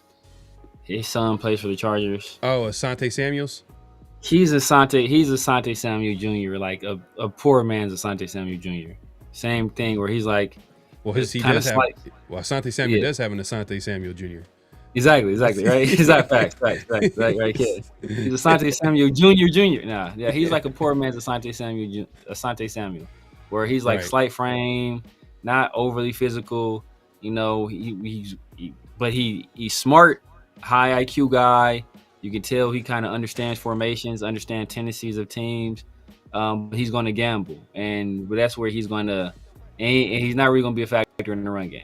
Like Asante Samuel Jr. Asante Samuel's not a factor in the run game. But he is going to be, but like in terms of just physical talent, he has a bunch of physical talent. It's like he's super athletic. You can see like his movement skills are really good. Like he has great ball skills. And when he catches it, like he's trying to score. But he is going to gamble, and sometimes it's going to bite him in the butt. So. I think if you, as Pharaoh alluded to, if you put him in a situation where he's able to like kind of sit back and read and do that kind of thing, and then like he can like jump routes and do stuff like that, like that's kind of where he's at his best, because he's intelligent and for the most part, when he's not gambling too much, he has pretty good eye discipline. Yeah, and he's the type of corner like those Marcus Peters, Asante Samuels. You want them to play behind a good D-line. Yeah. To take advantage of their skill set, where they can just like, take advantage of the D-line getting after the quarterback. And then obviously the quarterback is going to be probably telegraphing some of the passes, and they could jump, they got good instincts like that way. But yeah, that's a good one right there too, Raider Nation. Ray Buchanan. Ray Buchanan was nice with the Falcons. Oh, wasn't he a safety, or was he a safety with us? The safety with the Raiders. I thought he was a safety. Ray Buchanan. Was Ray Buchanan a corner? I thought Ray Buchanan was a safety. I thought he was a safety. Maybe did he transition to safety later in his career? I don't remember. I remember with the Falcons, he was nice. Yeah, I mean, if you know how to set it up and get there, yeah, for sure. You just need enough speed. I'll just say just enough speed, and if you combine it with that, for sure. And I think that's what everybody's betting on. I think that's what the Raiders are betting on. Is not that he has elite speed, it's that he has everything else. Like he has the ability to break tackles, he has the vision, you know what I mean, to set it up where he can get into a big play, and then obviously he has enough speed to take it to the house. That's the thing. I don't look at Genty as like, oh, he's just gonna will his way by just outrunning the whole defense. Like that's not how I look at Genty. Yeah. Okay. So there you go. So okay, yeah. So he was a cornerback initially. He played safely. He transitioned to safety. I remember he was a nice corner. Okay. Yeah, he was a nice corner. Okay. Yeah. Damn. But see, she right next to 5'10". The thing about it is that's all well and good. You know, like he'll be a productive player like that. But if you draft a guy at 6, you know, like if I spend $100,000 on a car, like I don't want it to be like, oh, you know what? Hey, you know, it's fast, like it's kind of fast, but you know what, like you know, like it gets 0 to 60 in average time. Like, nah, bro, I want a top of the line car. If I'm paying $100,000, like I want it to be able to do everything. Like I want leather seats, I want heated seats, I want massaging the massage, I want the best stereo system, I want it to be fast, I want it to be flashy, like I want all of that. So you know, if I'm spending that much for it and I got to like negotiate or I got to give and take, it's like, come on now. Mike Jones, Jack Jones is boomer bust on the same drive. Hey, that is fact, bro. That's fact. That's funny. He giveth and he taketh away. That's funny. But I'm not gonna lie, but he played some great ball during that stretch where, you know, I mean that entire defense did. I'm off waivers. Yeah. Bro, like he had us thinking, like you said, so our pass rush was cooking. It was cooking, but the entire defense was cooking. Yeah, the entire defense was lights out. Like the latter half of that season, especially when they probably knew that like if they play well, then they give you know Antonio Pierce a shot at, you know, being the head coach. You could tell like they were playing for him. And it was to the point though. It was to the point that we thought Jack Jones was going to have a breakout year last year, and it didn't happen. The best corner was the corner that we traded away, Jacorian Bennett. Remember that guy? Yeah, exactly. Now he's with the Eagles. But hey, man, we appreciate everybody coming through. Make sure to clock in, hit that like button, hit that subscribe button, hit that notification bell. Let's move it along, man. Hey, it's that time. It is that time, man. It is flag on the play. Personal foul, 69. Offense. He was giving them the business. Severe, man, what's the first flag on the play today, man? We got a few, or a couple. We'll just keep it as two for today. But there was plenty of flags that were happening all around. Plenty of flags. Plenty of flags. So many different right. What's the first one? Directions. The first one is we're gonna go with Diana Rossini. I believe she used to work for ESPN. I think she does her own thing now. She was recently on a podcast with Bill Simmons, and the Raiders got brought up, and she was like, I gotta hear it. She was all over the place. All right, let me and this is the one. Oh yeah, I sent this to you real quick. Okay, here you go. Yep. He really involved with the Raiders for real, in your opinion? He is involved in everything. Everything. First of all, you hear it? It's Tom Brady. Yeah. What does he care about? Nevertheless, have ownership in something and just goes, oh, I want nothing to do with that. Of course, he's involved in this. I think he's informed daily of things that are happening, and he has a say. And I think he's in contact with the stars of that team. I say stars, but like outside Max Crosby, right? But when they were going through that coaching search, You think it was just Mark Davis on the phone with these coaches? No, it was him. Ben Johnson took the interview because Tom Brady called him. He didn't want to go there. I don't think Tom Brady wants to be embarrassed by saying he's the owner of a team that's going to be a dump. He's going to make sure that it's at least at a level of respectable, at least try to figure out a way to get it there. I don't know if he has that ability to do it. I'm interested to see how involved Brady is, because I think Brady's done a good job of the perception. I say this as as somebody who brought me and the other Patriot fans 6 rings. We love Tom Brady, but he just seems very spread out all over the place. And the better thing is that he was involved with the Pete Carroll hiring, and whether Pete has 2 decent years left or 5, I don't know, but at least he's a real head coach who has a culture in place and is going to try to make them seem like professionals, which was not the case the last few years. I don't know. I think you're in denial. I think you just don't want Tom to be associated with a team that's not going to be that good. I didn't like seeing him in the Raiders stuff the other day. It was weird, right? I didn't like it. I think he should not wear Raiders stuff. Just wear like generic. I know he has to. Man. Oh man, we gonna have to give that Yeah, man. Yeah, she was hating for sure. Now, to be fair, the Raiders haven't been good. Period. Yes. But if you're gonna critique the Raiders, and I think this is how a lot of Raider fans feel, if you're gonna critique, at least be accurate. Yes. Give us accurate critiques. Don't try to like make up some stuff and say that that Max Crosby the only player when obviously there's more than Max Crosby on the roster. That's what I mean. That's the only one that she could think of in that conversation. Exactly. That's probably what it was. But as far as the value that Tom Brady's bringing to Raiders, we understand that. We understand that Ben Johnson didn't come to the Raiders based off the Raiders, the franchise. It was because of Tom Brady. We understand that. But you could tell, like, the host, Bill, he was like... Bill Simmons is a hater. He's a hater, but he wasn't trying to hate, though. You people, like, his energy was like, it was hella like, he was just more curious to see what's going on with Tom Brady and the Raiders. He's trying. And then at the end, he hated. At the end, he's like, fuck it. You hating, then I'm going to hate too.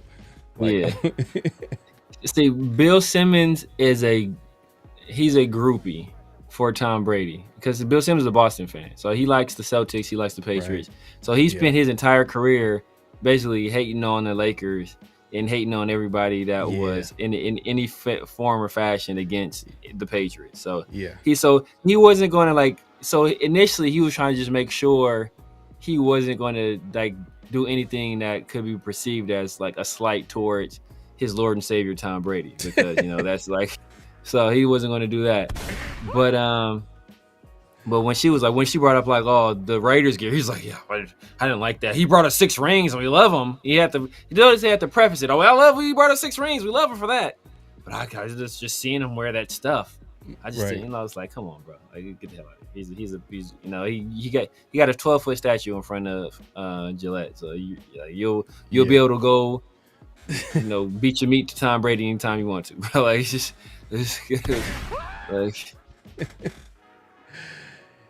Yeah, man, definitely flag on the play. We got to give it to him. I mean, usually when I hear people hating on the Raiders, like what is perceived hate by other fans, I'm looking at it like, come on, let's be honest. The Raiders have been good. If the Raiders have been good and someone's hating, then I'll be like, all right, they hating. But this one, in this case, the Raiders haven't been good, but they're like kind of doing it to the extent of like not even giving accurate information. Like, come on, if you're gonna critique us, say at least be accurate. At least be accurate. Like, she's an embarrassment. It's like, you're an embarrassment. She called it a dump. Called it a dump. That's wild, man. That's wild. And you know what too? I'm not gonna we talk behind the scenes, but she was she's with the Athletic. I know she was with ESPN. She's the Athletic insider now, NFL insider. So that's kind of interesting for her to just go in. And even Schefter, I think, was going in with the Raiders. If you remember during the Ben Johnson, situation where he's like, I don't buy it. He's like, why would he go to the Raiders? I was like, damn. No one caught that. Everybody forgot about that. But I remember when Schefter was like, I was like, sheesh. Like, that should tell you everything you need to know. That's what's so cold because we was like people were like they was out there feeding us. That's why I don't be. That's why I be people be like, oh, you're so pessimistic. Like I don't be believing this stuff. Like people like, oh man, we got a real chance of Ben Johnson. And Schefter was like, nah, not happening. It's like we were like, you hater, and then like shit was right. He was absolutely right. So I was like, that's the thing I hate the most is when like people be hating on us, and then they turn out to be right, and I be like, damn. It's like shit. And then I can say, it's like, oh, the Raiders are going to suck. No, but no, they're not. We're going to be good. We're going to win. And then at the end of the year, like, what'd I tell you? I'm like, can't say that thing. Can't say a damn thing. Right. Raider Nation Frown says she hating. Yeah, definitely. I don't like Brady and Raiders gear. I mean, you ain't lying about that. That is kind of weird. It is kind of weird just based off the history. But, man, it's 2025 and the Raiders are trying every way possible to win. I guess they're hoping that Brady could sprinkle some magic or whatever, have a little bit better influence on the franchise. What did Mark Dave say a few years ago? He's looking for his football guy. That football guy happens to be Tom Brady. So we'll see, man, to see how it shakes out, man. I like time will tell. Like right now, it's kind of hard for me to like just be overly critical of some of the moves. You kind of can tell, like I'm like, oh, well, we'll see. You know what I mean? Like, oh, we'll see. Like, let's just wait. Let's give a season, at least a season, to look back and be like, all right, these draft picks contribute. Especially, I know you're waiting for Genty. Genty especially is the big one where I'm kind of looking forward to see like, is he that special? Is he that guy that you would draft at number 6? Yeah. I want to see that. I want to the same way I look at Brock Bowers. I want to look at Genty the same way. Look, and when we drafted Brock Bowers, we laid down a gauntlet. We was like, look, man, Brock Bowers don't do these numbers. Like, it's gonna be a disappointment at the pick, and he exceeded that, by quite a margin. So we're hoping for the same. Now, people were talking kind of the same about Brock, but Brock is he was dependent on our quarterback situation. So I know that like the expectations weren't quite as high. He was like, yeah, his quarterback's kind of trash, but. Like they were both people were saying they were generational. So Brock came out and he did generational things with bad quarterback play and bad play calling. So and dysfunction all around him. So Genty is coming into like, if anything, Genty is coming into like the best environment you could possibly have. A quarterback, 2 deep threats on the outside, a quarterback that likes to throw the deep ball, one of the best run game coordinators in the league. So far a pretty healthy offensive line, a coach that wants to run the ball, and is willing to run the ball, and has displayed in the past. He will run the ball. It's a way better situation than what Brock Bowers came into. I expect him to produce. Do I expect him to produce at the level that Brock Bowers, where he's like breaking rookie records and like breaking records at his position that haven't been touched for decades? No, but do I expect him to put up more all-purpose yards than Alvin Kamara did as a rookie? Yes. Yes, I do. Man, I think what Kamara had, he had like 1,500. 800 rushing and 700 some receiving. So, so it's like, I've been saying 1,600 all-purpose yards. That's like, and that's not even, I really want to put it closer to 1,800, to be honest with you. But I'm being fair. I'm saying 1,600 just because I expect us to get the ball to Brock and to Michael Mayer and these other people. Very too nice. It will burn the house down. Hey, man, I'm cautiously optimistic. I've been saying that all off season. That's how I approach the, especially when new regimes. Like, all right, I'm going to give him benefit of the doubt. Okay, Spy Tech. Oh, he came from the Bucks, the Eagles, under Howie Roseman, under Jason Light. I think Jason Light, the GM, is it Jason Light, the GM for the Bucks? So I'm giving Spy Tech a benefit of the doubt. I'm giving Brady the benefit of the doubt. Carroll, we know his pedigree, so I'm just like, I'm waiting to see, but I'm cautiously optimistic. I'm not gonna be like trying to lie to y'all and say, hey, everything is all good. Like, hey, like I said earlier, Jacorian Bennett on face value, I feel like the Eagles won the deal. Face value, like I feel like just right off the bat.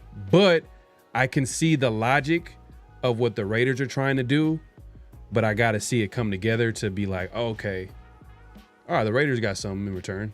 You know what I'm saying? But right now, like, I can't say that. But that being said, let's move it along. We still got one more flag on the play. If you want to get an intro to this one, Severe. Yes, sir. So last year there was a quarterback people said was generational. Oh, damn. And me and Pharaoh, we came on here and we said, there was a quarterback we liked better than him. There was a quarterback. There were two quarterbacks I said I liked better than this guy. And I always said it wasn't about the talent. And I said he would fail because he didn't have the temperament and he wouldn't be able to command the respect of NFL grown men in that locker room. And his name is Caleb Williams. Mr. Sassy Pants, and he was recently seen at the Chicago Bears mini camp or training camp throwing a hissy fit over a drill that he did not have success in. And I think this is just a microcosm of who he is as a player and why I say he would not be good in the NFL. All right, here we go.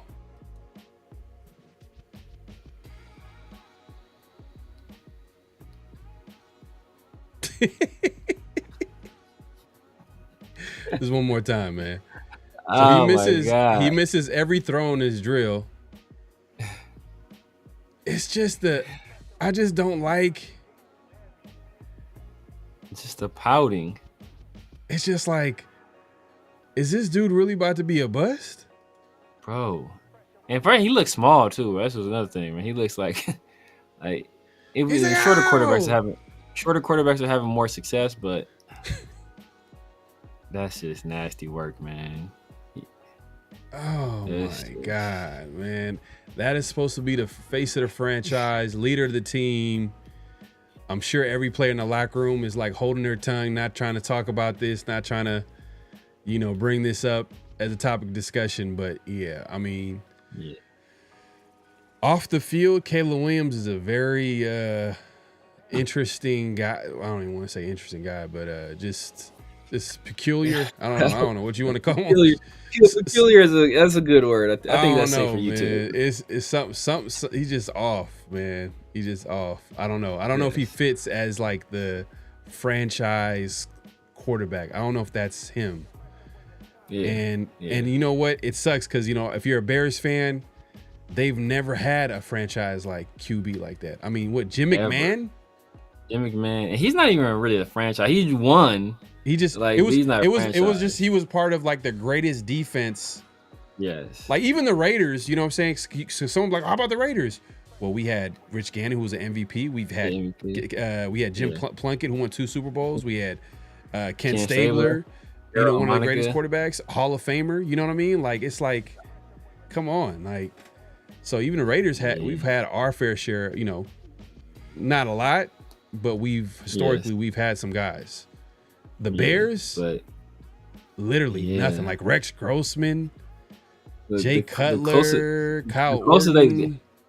Jay Cutler is probably the closest they had in terms of like a franchise guy, and he had the talent. Like he talent, had the temperament. Yeah, he's not. He kind of like what? As a leader, you probably.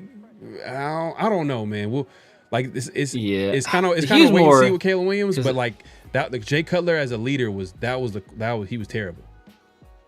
Yeah, he didn't care. That's the thing. Like Jay Cutler is like he just want the ball. He just wanted like he wasn't like a vocal leader at all. He one of those people. He didn't care, and that's why when people got mad about like the Broncos trading him, like I understood why, because you can't go from like Tom Brady, who's like psycho about everything football, all preparation. And you see, like, this is how you win Super Bowls in the NFL, and you go to Jay Cutler, who like don't give a damn about nothing. He's like super nonchalant about everything. It's like, damn, bro, you ain't about to win.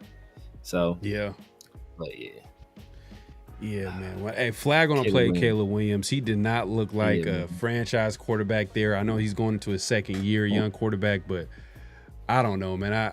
It's more stuff than that he's doing outside of the football field with the painted fingernails and just like I don't know, man. Like flowers in the head. And Ben Johnson's having a rough go of it too, man. Because I think he just kicked Luther Burden out of practice. Yeah, who would have thought, man? I didn't know Ben Johnson was that militant. Like, yeah, I didn't know. It's almost kind of like Josh McDaniel-ish. Yeah, I know. Maybe, but maybe it was Dan Campbell was like kind of shielding, the players from it. That might be true, yeah, because Dan Campbell's like the players coach, Yeah, good cop, bad cop. Yeah, for sure.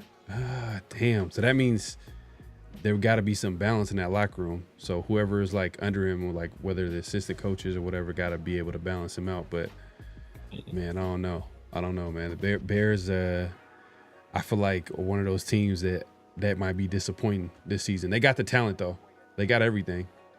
They got some pieces, I should say. I won't say everything, but like they got some pieces, some young pieces. Yeah. But definitely flag on a play on Caleb Williams, man. But did we have some honorable mentions before we move it along? I feel like we had probably a couple of honorable mentions. Yeah, a few. This was another one with Caleb. The painted fingernails. Yeah, man, that was crazy work. Do we have some other? I want to say we had some other. Do we have some honorable mentions? Ashton Genty. Oh yeah, the $15 million mansion. $15 million, and he just signed probably the biggest contract that he's gonna sign as a running back. Because running backs, isn't he like his contract's like top 10 in the NFL, right? Top 10, top 5. His contract is the second highest. The second highest. So he's like, I'm gonna use half of my contract on this house. It's supposedly supposed to be in the same neighborhood as Mark Davis. Because Mark Davis, he spent all the $1 million to build his like Raider like castle or whatever. Yeah, I'm sure he got clowning. His house was clowning, I'm sure.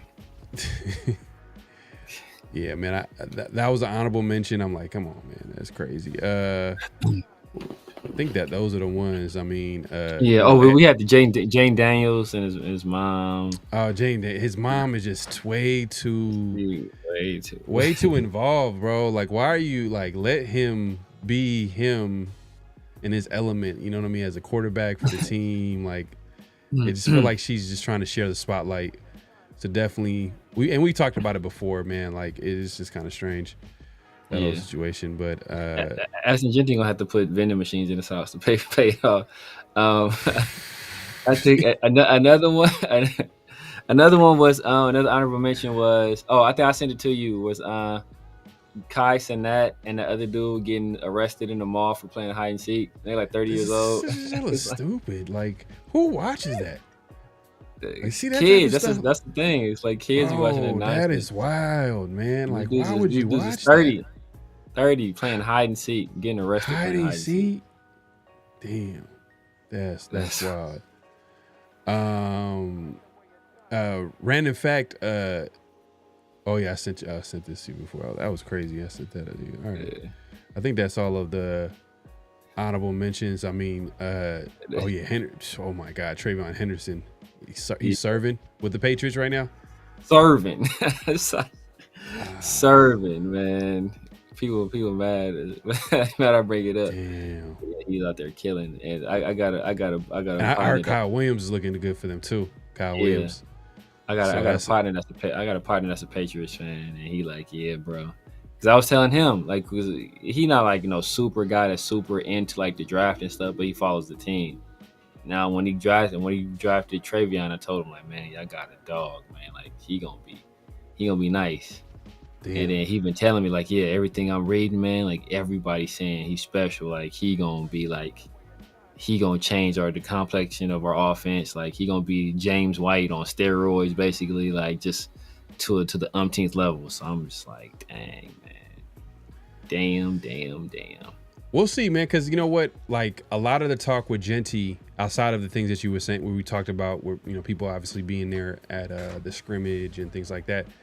A lot of people have a lot of good things to say about Genty. He's better than advertised. Like Albert Breer was out there at Raiders training camp, and he was just like, man, like all signs point to like Genty being better than advertised. Like he's gonna be a 3-down back. They love him as a receiver. And it showed obviously at the scrimmage where they were having him, split out wide and things like that. But we'll see. We'll see what it looks like, man, when it's all said and done. And hopefully we'll be able to see that maybe a little bit in the preseason. Yes. But most likely we'll probably have to wait till the regular season to see how it looks like in its totality. But that being said, if you haven't already, make sure to clock in. Hit that like button, hit that subscribe button, hit that notification bell. We're going live on both our channels. So if you are a first-time viewer, definitely subscribe to both channels as well as like the video. And for the guys that's watching that's already subscribed, just hit that like button, man. Just clock in. That's what we like to say in the channel. Clock in, hit that like button, hit that subscribe button, hit that notification bell. Here we go, man. So look, man, we're not done yet. We got notable quotables. This is where we play quotes we find interesting, we feel like we could talk about, bring to y'all.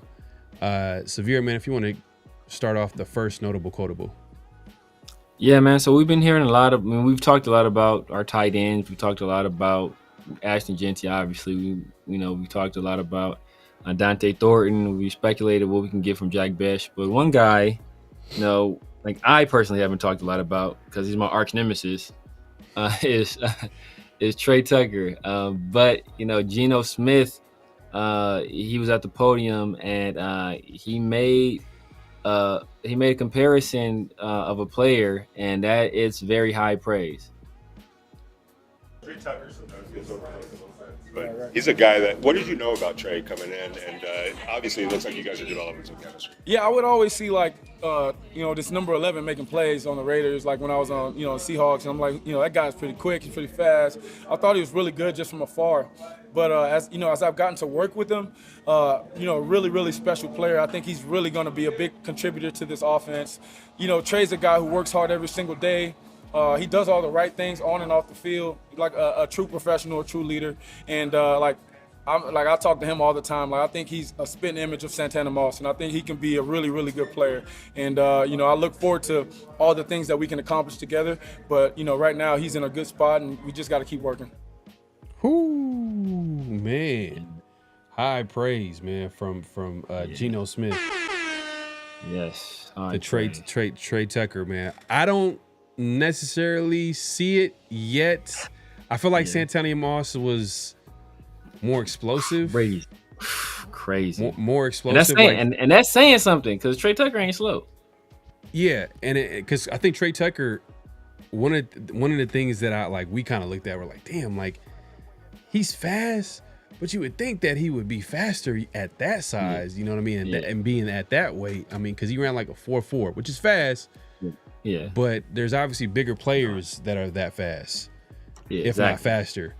Santana Moss, he ran a 4.3. Santana Moss had a 42-inch vertical. Trey Tucker had a 37-inch vertical, but they're similar in heights slightly. But Santana Moss is bigger at 5'10", 5'10", 5'11". I think he's 5'10". 5'10", I think. And then Trey Tucker, he's like what, 5'8", 5'9", like 5'8", 5'9". Yeah, probably closer to 5'8". Both have short arms. I think Santana Moss has like 29-inch arms, wingspan, whatever. So it's not like nothing to write home about. But how long is Trey Tucker's arms? Oh man, like it's like I think it's like 28. It's like 28 and some change. That's crazy. Man. It's 28 some change. And I looked it up. I was he like, looks shorter than that. I was like, Santana Moss was good. And you know what I mean? He was a dog. And he was explosive. He was a factor in the special teams as well. Like he went to the U, right? Yeah. Yeah. And the thing is, it's just we haven't seen it like come out as a pro. Like we haven't seen like that explosiveness, that dynamic play in college either. I'm just saying, man. Like high praise from Geno, but I just don't see it. Maybe it might be Geno just hyping his guy up, but we'll see.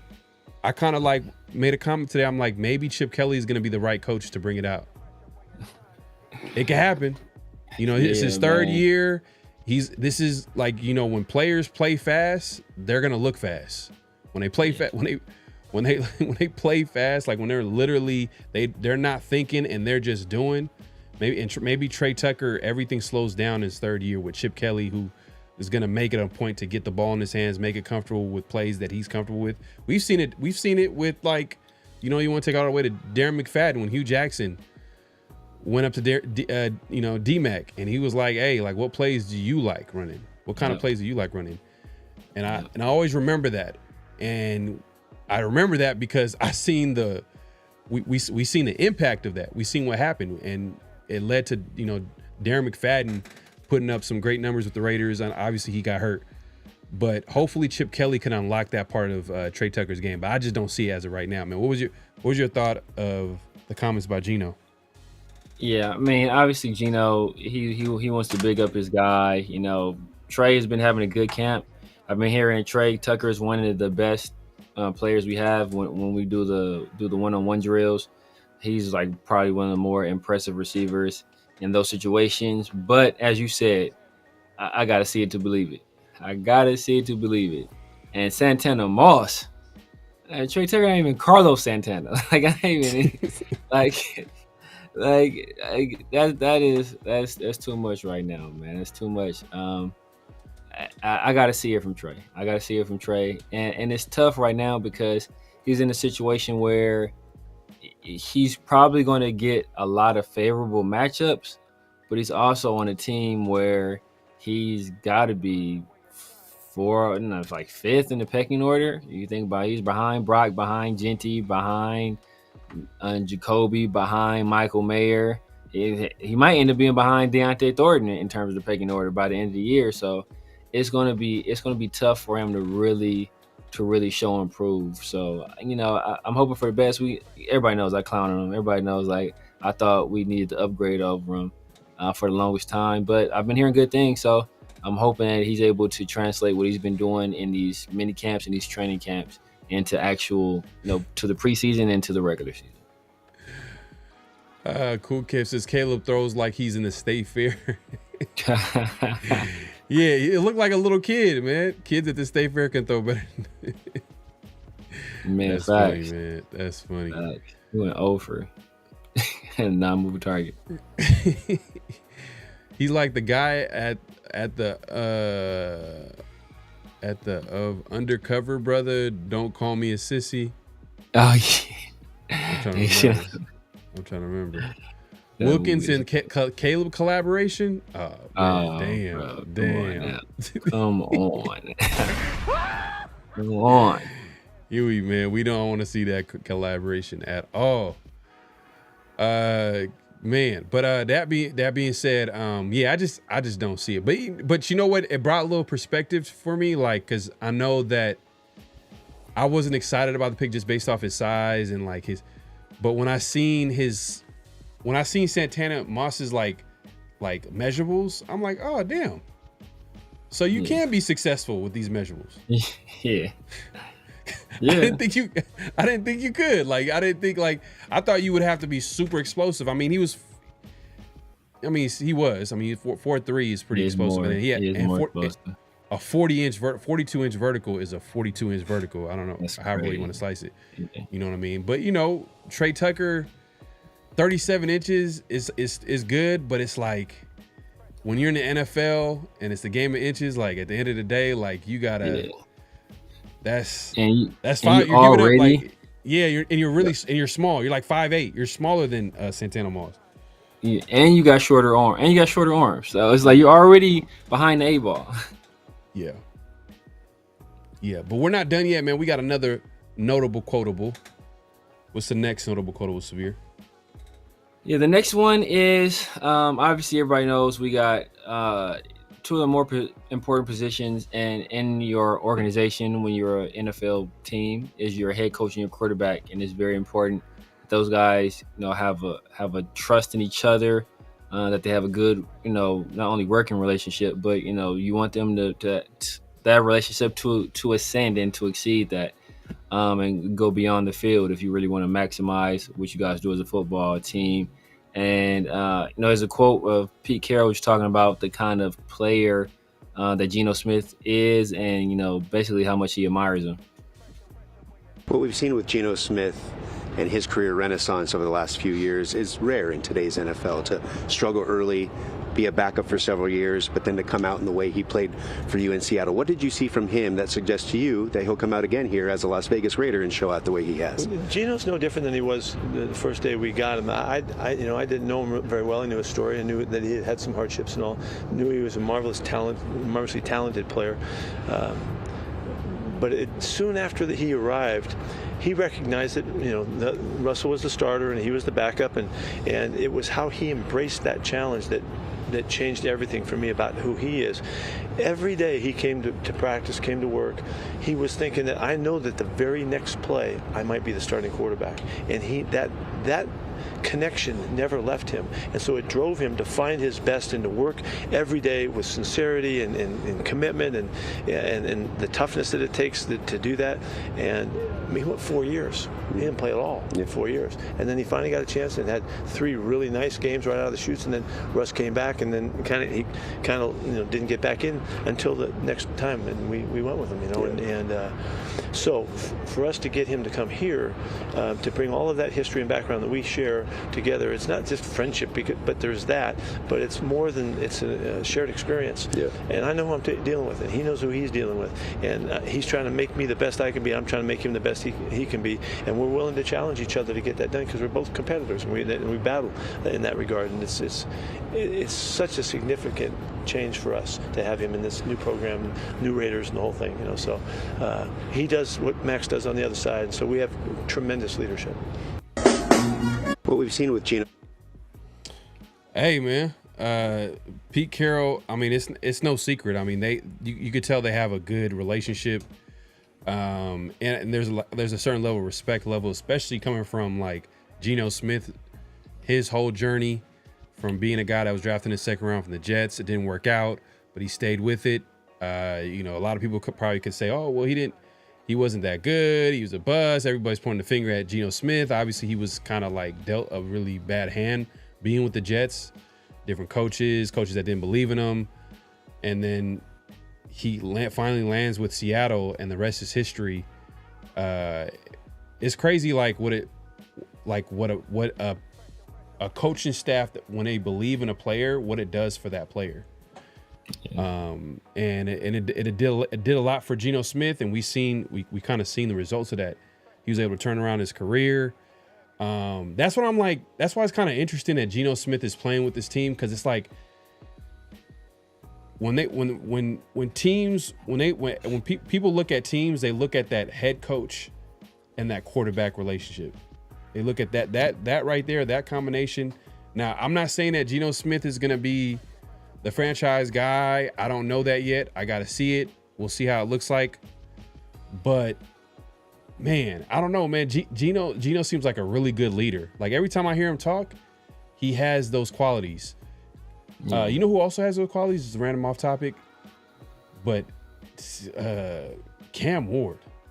Like every time I hear him man. Talk, whew. Yeah, Cam Ward has it, man. Cam Ward has it. He got for it, real. bro. He got it. He has it for real. He got it. Either that or he's a hell of a salesman. Great salesman. Unbelievable salesman, man. Like, but Geno Smith is just kind of the same way in that, like, when you hear him talk, there's a certain, like, you can tell there's a certain level of respect that he has from the players, and at the same time, like, the way it seems very genuine. It's not forced. Yeah. And then, and you got a head coach in Pete Carroll who believes in Geno Smith. We'll see how that looks like this season. But I like it. I like it as at the very least he's the bridge quarterback for the Raiders, which I have no problem with. What was your take on Pete Carroll and his words about Geno?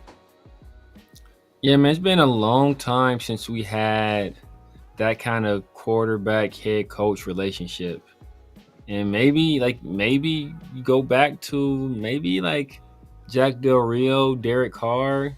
like that that initial time that they had the 2016 season.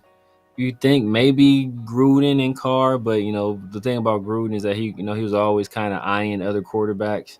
So I think that might have made Derek Carr a little uncomfortable because every year he's bringing those guys in for workouts and everybody's speculating. So, but it just seems that there's like a genuine trust and like love between those two guys, and when you have that, you're willing to go to battle for each other. And people say Pete Carroll is he's a young 74, and Geno Smith is a young 34. So they can conceivably maybe do this at least 2 or 3 more years, and at least get us going in the right direction, which is something we haven't seen or even thought could be possible for a long time. And it makes you kind of like it harkens you back to last year where we all know the quarterback that Antonio Pierce really wanted. And unfortunately, because of his own doing, really, he couldn't get him. And that's Jaden Daniels. And, you can kind of tell it would have been like a similar dynamic of trust and admiration between those two. And it clearly wasn't there between him and Gardner Minshew, and probably to some degree between him and Aiden O'Connell, because at the end of the year, he kind of said, you know what, maybe I shouldn't have gone with Gardner.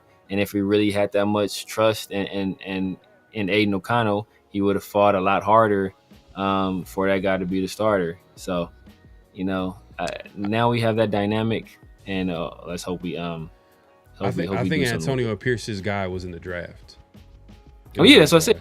It was Jaden. It was definitely in the draft. But this is probably the best head coach QB relationship since maybe Gruden and Carr.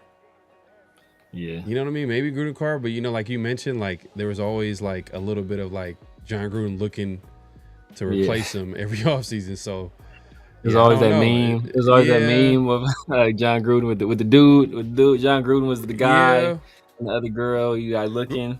Gruden and Rich Gannon. I think that's a good. See, the thing about Gruden and Rich Gannon is like maybe Carroll and Geno are like this too, where like they would have like arguments like that. Gruden fought for Rich Gannon.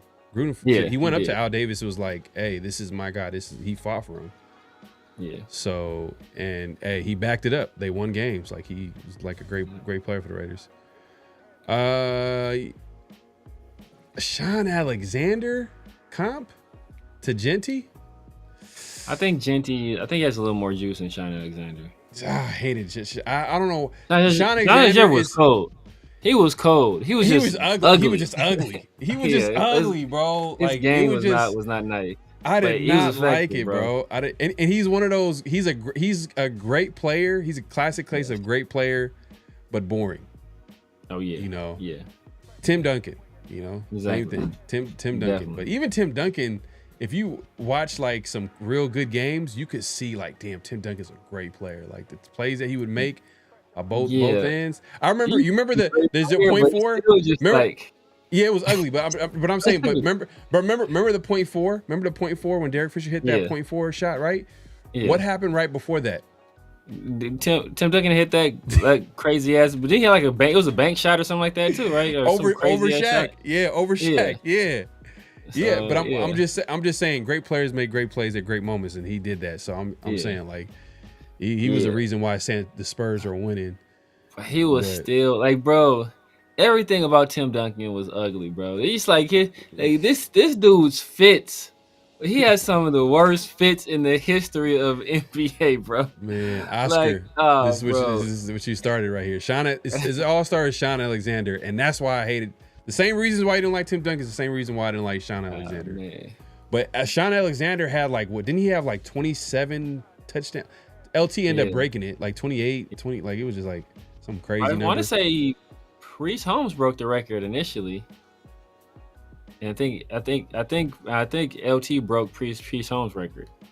Priest Holmes had the record. Let me see. I want to look this real. Most rushing touchdowns in a season. Yeah, I think Priest Holmes had the record, and then LT broke his record. I think Priest Holmes had Priest Holmes had the record initially. So I remember I was like, damn, when LT it was Sean. He broke Sean. So LT broke Sean Alexander's record. Sean Alexander had 27. LT broke it with 28 in 06. Damn, and then Alexander only had it for a season. So Priest Holmes had it before Alexander did. Yeah. So Alexander and Priest Holmes were tied for 27. So Priest Holmes had it first, and then Alexander did it and tied him, and then LT broke it. Yeah. So I remember Priest Holmes had the records. I remember I was mad. I was like, dang, how this dude get the damn? Because I remember when LT broke it, I was like, bro, how are both our arch nemesis on teams breaking touchdown records? Hey, do you see Emmitt Smith in Genty's game? I mean that was the main comp I have for him. I think I like Kamara better because Emmitt Smith was another. His game was ugly too, but it's like the same similar like Emmitt wasn't fast. He was kind of on a smaller side, but great vision. Real good contact balance. Yeah. But yeah, his game was just like I always hated him. I hated Emmitt Smith. I hate Emmitt Smith to this day for breaking that record. Right? Like I despise Emmitt Smith. Just he's a disgusting person. Yeah, just because he stayed in the league just to break that record, and like nobody thought he should break it. Barry Sanders retired. Part of the reason Barry Sanders retired because he didn't want to break it. He didn't want to break what? Walter Payton's record. Why didn't you want to break it? Because he had so much respect for Walter Payton, and Walter Payton died. and Emmitt Smith like holding on, clawing on to life, playing with the bum ass Cardinals just to get the record. I'm like, bro, you're disgusting. Like. Yeah, I remember them. I remember he went from because he played with the Cowboys pretty much his whole career, and then he went to his entire career. He went to the Cardinals. Yeah. And then Emmitt Smith, I'm not saying he wasn't talented. It was just like, damn. Him playing with the great O-line did help him. Yeah, like an all-time O-line too. Yeah, all-time. And a lot of these guys, like I'm sure, like LaDainian Tomlinson probably played with a solid O-line, but I'm not sure if it was an all-time great O-line. Who? Same thing with Priest. Oh, we know what? But all these guys had great O-line. Priest Holmes with the crazy with the Chiefs. Oh my, the Chiefs had O-line.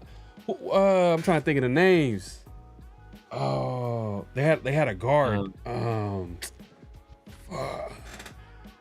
This is bro. I ain't trying to going hella off tangent, but like exactly. I know who you're talking about though. Oh man, chat, help me out, man. Name some of the guys on the Chiefs O-line when Priest Holmes is there. Will Shields, is that it? Oh. If Genty's Marion Barber, oh, that's disgusting. That would be disgusting. Marion Barber ran super rugged. He just wasn't. That's another dude. He would like. I don't even want to talk about Barber because I think he's passed. I think he passed away. Oh damn! Hey, shit. R.I.P. But Marion the Barbarian, he was cold though for a second. Like he was cold. He took the league by storm. Hey, shout out, man! Shout out to Raider Nation 510. Will Shields, yeah, bro. They had a great O-line. My guy Smoke with the super chat. Appreciate you coming through. Dog, ready to smoke. Late to the party, but like and subscribe. Yeah, man. Like the guy said, man, make sure to clock in. Hit that like button, hit that subscribe button, hit that notification button. Yeah, Shields, man. Tiger Woods. Yes, sir. Raider Smoke, man, doing his Tiger Woods every weekend, man. Yeah, man. It was cold. He got two young champions, man. He got two young champions he's raising, man. Future champions in the ring. Man. Hey, see, that's the thing too. You start young. Yep. They nice. It's nice. It's pretty much over for anybody, man. Yep. It's pretty much over for anybody. Yeah. You start young like that. Man, let's move it along, man. We got. Do we have another notable quotable? Is that the last one? That's the last one. I threw in this is the last one. Okay. Do we have some what's real, what's not this week? Yes, sir. Yes, sir. Let's Let's go pull up what's real, what's not. This is where we say statement and we react to it as well as you guys, is if it's real or it's not. And let's go with the first what's real, what's not, Severe. First, what's real, what's not. So we know we essentially know what the starting offensive line is going to be this year. But my statement to you guys is that Jordan Meredith will be the starting center for the Raiders to open the 2026 season. So we know he's going to open this year as a starter, but he will be the starter to open next season. Is that real or not?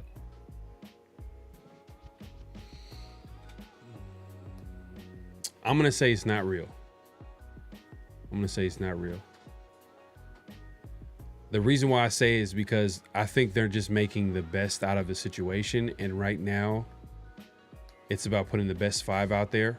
And the best 5 happens to be Meredith, JPJ, Glaze, Colton Miller, and Dylan Parham. I think they're gonna probably make an adjustment during the offseason. They're gonna add maybe a player or maybe draft a player that can possibly compete for that guard spot. Or maybe you're forgetting about Caleb Rogers. You're forgetting about some of the guys that we already have on the roster that are young too as well. So I'm gonna say that's not real. What's your take on it? I'm also going to say it's not real, which makes this move even dumber. so it's like it makes putting him at center and moving Jackson Powers Johnson away from center even stupider, because Meredith is not the long-term answer at the position. Jackson Powers should be the long-term answer at the position, yet he's not playing there. So, yep. But it is what it is. And I gotta address something in the chat. I know this is total troll bait, but this dude just said that if you put Josh Allen in Mahomes' situation, it will be a dynasty, as if Mahomes hasn't gone to the AFC Championship game every year for his career and won multiple Super Bowls. Like, what do you call that? That's not a dynasty. Josh Allen is not better than Mahomes. Mahomes is the best quarterback in the NFL. I mean, and I'm saying as a Raider fan, but at the end of the day, you can't deny like the fact that he's consistently from the beginning of his career all the way up until now, literally gone either to the, like you said, AFC Championship game and to the Super Bowl. He's won, like, recent memory outside of Brady. He's probably won the most, like, at least three, maybe 4. I think my 3. Outside of Brady, he beat the Niners twice, and he beat Brady, and he beat the Eagles once. So it's 3. Exactly. And Andy Reid, you could tell he wants to retire, but he doesn't want to retire because he knows it's money in the bag. Like, he knows he has the quarterback, and this is a once-in-a-lifetime opportunity to coach a guy like Mahomes. Yes. He knows how hard it is to win a Super Bowl, but when you have a quarterback like Mahomes that gives you a chance, you know what I mean? And you don't walk away from that. Hell yeah. Like, you could tell Reed looks like he wants to retire like any day now. Like, he wants to retire, but it's just he doesn't want to let go. People in the chat saying not real. Raider Nation says real. Says real. Okay. But I see what you're saying. Because you want to develop a level of consistency, and you're kind of ruining the development of JPJ, who we feel like is like a talented young offensive lineman. But if you keep changing him from position to position, you're not allowing him to get comfortable and develop at the same position. So, but you hear Pete Carroll talk about it. He's like, we just like it. Like we feel like this. We like JPJ at guard, and we like Meredith at center. So yeah. Damn. And know what? I was thinking. See, I can't remember. I can't remember who we had at center at UCLA, because we didn't have James. He was a tackle. But so I'm trying to think, because if you think I'm trying to think of Chip Kelly. He had Jason Kelce at center when he was with the Eagles. Jason Kelce is considered like an undersized center. Meredith is much kind of in that same mode where, JPJ, he's a big dude at center, but he's super mobile though. That's the thing. Like, you don't lose any athleticism putting JPJ at center, because he's very, very mobile for a guy his size, and he's a mauler. So I don't know, man. I don't know, but we'll see how it goes. Hopefully, it works out this year. We'll cross that bridge next year when it comes to it. But I don't think he's a long-term answer at the position, which is why it just makes the decision even more curious. You know, it's a curious hire. Brendan Carroll. Pete Carroll hiring his son. Because I was thinking about it from the beginning, bro. You know what I was thinking about? I was like, damn. You know, like the Raiders are like literally stuck with Brendan Carroll no matter what. Oh yeah. Like meaning that like he's not gonna fire his son. Oh no. Like unless like it gets so bad where like Pete's like, hey, just step down, say that you got some things that you got to take care of your life, so it doesn't look like I fired you, so you still could like save some, save some. But I'm just saying, if it's a situation where the only way he can, Pete gonna plant some heroin in his locker, like, well, Brennan, I can't believe, like you're gonna have to go to rehab. You got to step down and go to rehab. I'm sorry. That's wild, man. That is wild.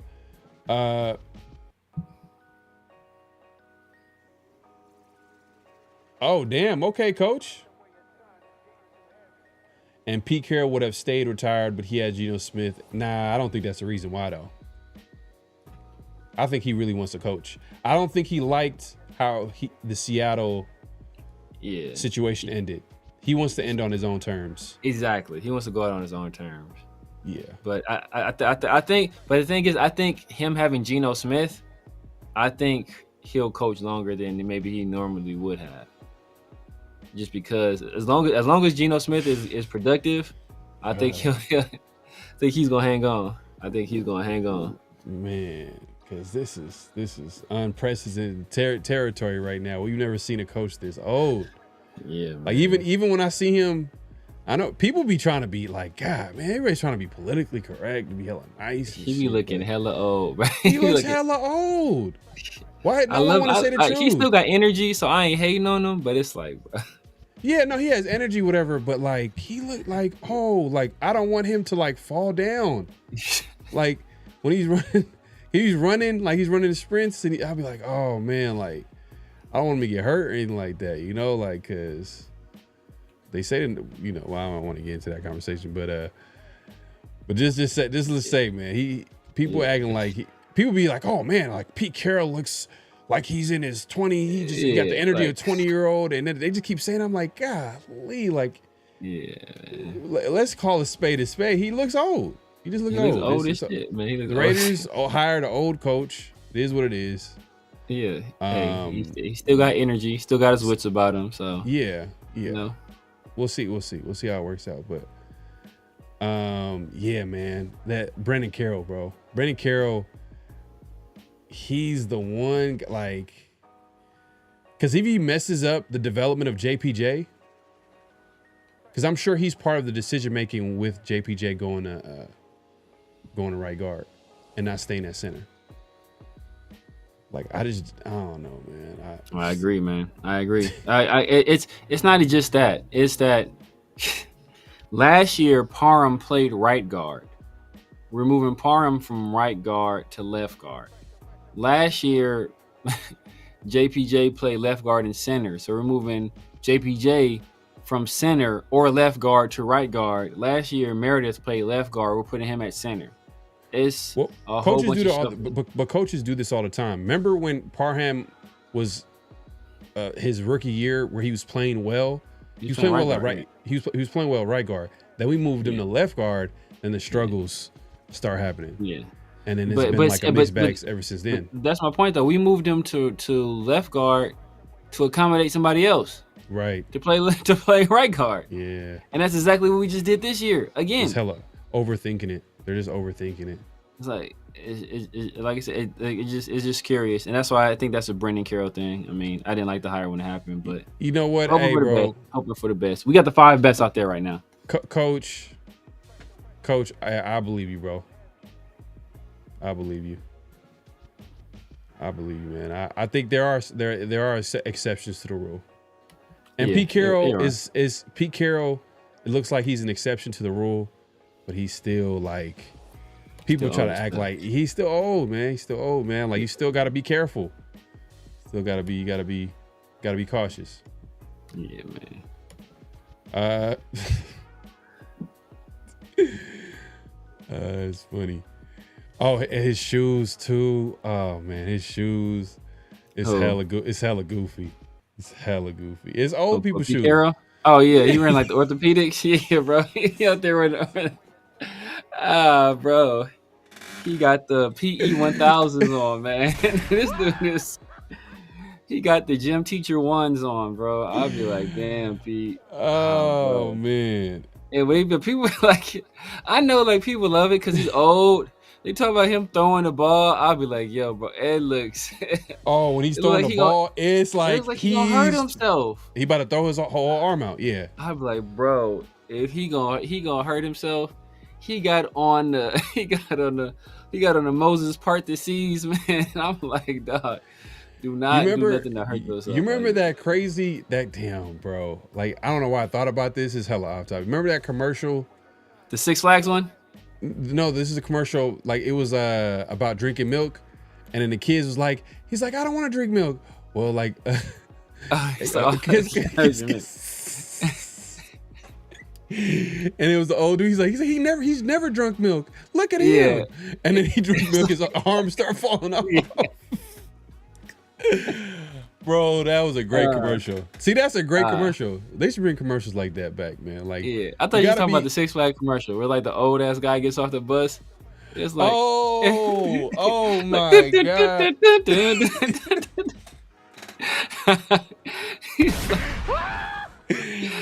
Oh, that's hella goofy. That's Pete Carroll for sure. That's Pete Carroll. Yeah, Pete man. Carroll for sure. That's funny. That's hilarious. Damn, that's hella old school, bro. He brought it back, man. These motherfuckers dying. That is funny. That's funny. Bro, we rolling, bro. All right, let's go to the next. The next. What's real? What's not? The last one. What's real? What's not? So we talked about at the beginning of the show. We one of the first things we basically led off with the Jacorian Bennett trade. We traded Jacorian Bennett to the Eagles. We picked up Booker. But the statement is this: both Bennett and Booker will spend at least 2 years with their respective teams. Both Bennett and Booker will spend at least 2 years with their respective teams. So Bennett is still under his rookie deal. He was drafted in 2023. So he's 2 years into his deal. That's 2 years left. So he's on his third year. So this would be his third year of his 4-year deal. Yeah. Because so he has this season and next season. So 2 years. Yeah, two years. And Booker, he's on his last year of his deal. Yep. Ooh. So he would have to like show out for the Raiders to bring him back. We have to bring him back. Oh. Hey Huey. Look, I didn't say it. Huey P said it, not Severe.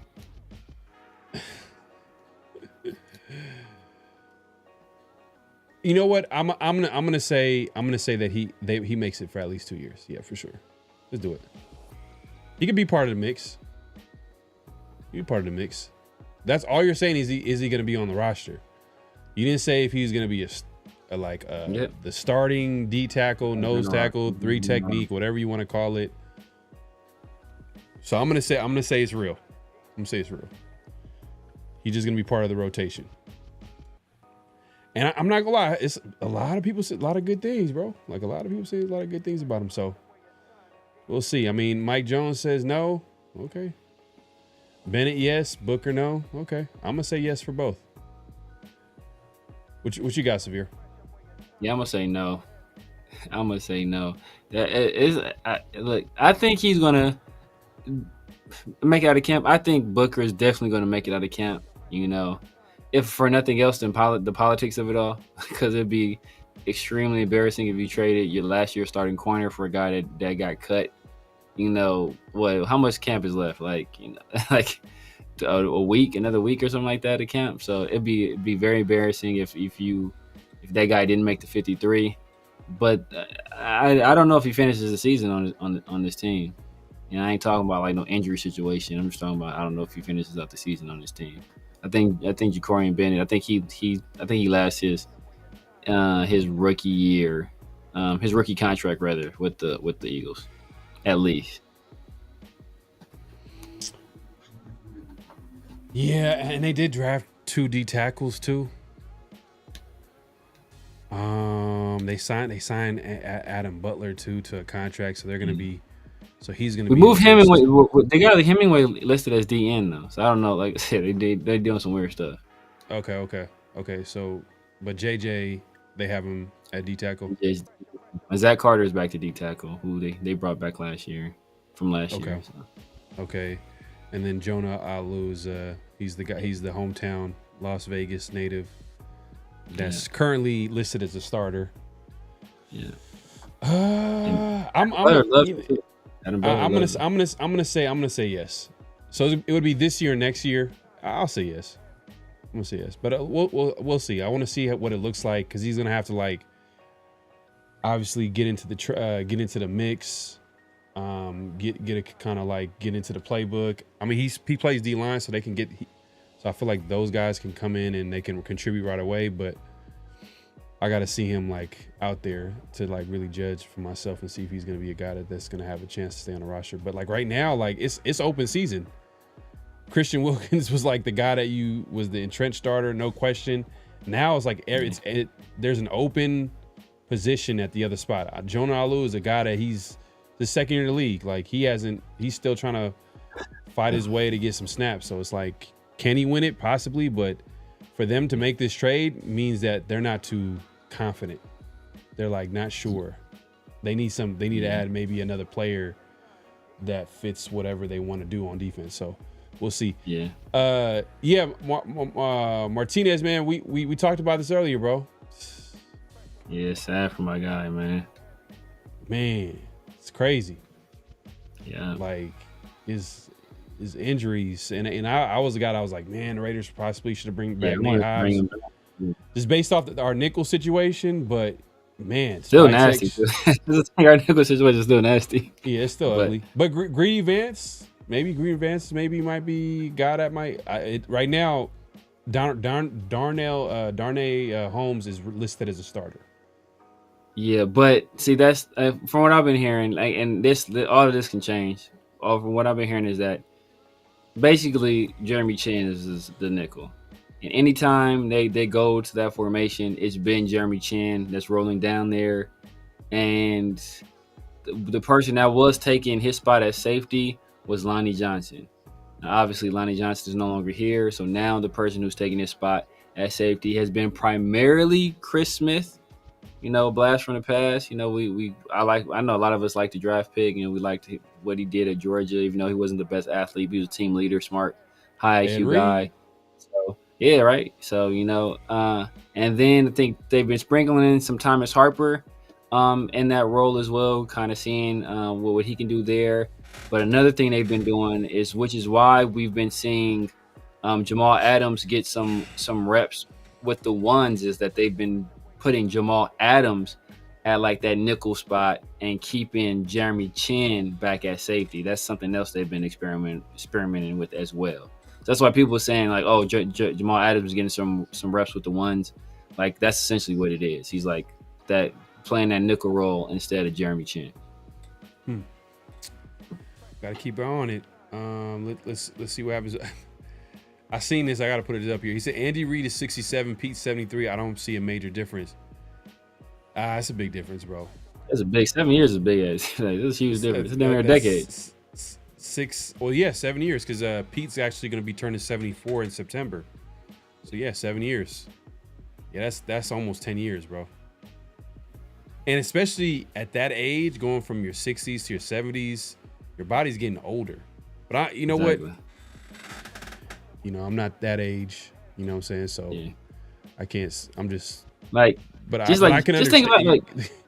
think about just think about how you felt like well, you know, I mean, how old you guys are, you know, but I'm not 40 yet, but just think about like how you feel from age 33 to age 40. Like, is that not a massive difference in how you feel? Like just that age right there, and you're much younger. Once you get to an advanced age, like your body functions don't get better. Like, you know, it's like they get worse generally. It's especially too on like how you take care of yourself too. Like if you actually are active, and Pete Carroll, from what it looks like, is obviously taking care of himself based off what people are saying, like the energy and stuff like that. I'm sure he does, but yeah, it's a big difference. But sometimes that's not always a factor. I mean, somebody kind of brought it up earlier. Look at Joe Biden versus Donald Trump. Joe Biden's somebody that clearly took care of himself. I think he was like in the armed services, like, you know, was stayed fit, rode bicycles, worked out, did all that stuff. Was a former soldier. Donald Trump's been eating McDonald's and drinking Cokes for like the past 50 years. That dude, you know, he's cognitively, at least, he's way more, you know, sharp than Joe Biden was. So sometimes it's just genetics. Yeah. Yeah. Smoke says, did I hear Pete Carroll correctly when he said Lonnie Johnson could be back mid-season? Yeah. I think he recently, did he have surgery already? I think he's scheduled to have surgery at the very least. Or if he already had surgery. Yeah, they're saying, Pete Carroll is saying that they're possibly targeting him to come back before the season ends. So like somewhere around there. I mean, that's wild too. You break your fibula, but I guess it depends on like what is it, like a crack or is it like a complete break? If it's a complete break, man, I'm assuming you done for the rest of the season. But the thing about it is that bones heal, like depending on where it's at, bones heal fairly quickly. And, you know, it's just a matter, like more than anything, it's just like the ramp up period, getting back in football shape. You know, sometimes I forget what it's called, but when you like can't work out on one side of your body and that side of the body's been like, you know, stagnant or stabilized in one position for a long time, a lot of time you lose like muscle mass and you know, muscle strength in those areas. So you kind of got to work back up to that, but you got to be careful because you don't want to be putting a lot of stress on the other side of your body. So it's like a lot of times it's that ramp up period because the bones heal fast generally. I heard Pete Carroll likes to run a lot of cover 3. Eagles bringing heat like to play man. And Bennett would be a nice pickup to play man because he has good cover skills. He can play man to man. So I think it's a good fit. Yeah. Pete Carroll does play a lot of cover 3. And then like Patrick Graham, he kind of like mixes it up. I think he plays a lot of like, he mixes it up. He plays like a lot of like cover. But he does everything. Yeah. Like a lot of cover 2, cover 3. Yeah, he mixes it up. We play cover 6, so we play a lot of different stuff. Mm-hmm. Chris Smith and Trey Taylor have been buried on the depth chart. Yeah. But Chris Smith, I think, is like that third safety, so I think they're kind of grooming him to be that in that role. Oh, that's Trey Taylor. I said Ed Reed. That's Trey Taylor. Oh, it's Trey Taylor. Yeah. Trey Taylor. Yeah. Chris Smith. Trey Taylor's the one that had like the sit down one-on-one interview. Oh, okay. Yeah. Let's want to get the facts straight. Pete's in better shape than Reed and Harbaugh. But Harbaugh had a heart condition. Yeah, Harbaugh had like hip replacement, didn't he? This offseason? Yeah, something. Oh, yeah. Yeah, so he's they getting old too as well. Yeah. Low key kind of think Thornton's stuff might be smoke screen. Besh is gonna be that dude. Hey, Besh is coming on late. That's the one thing I gotta say.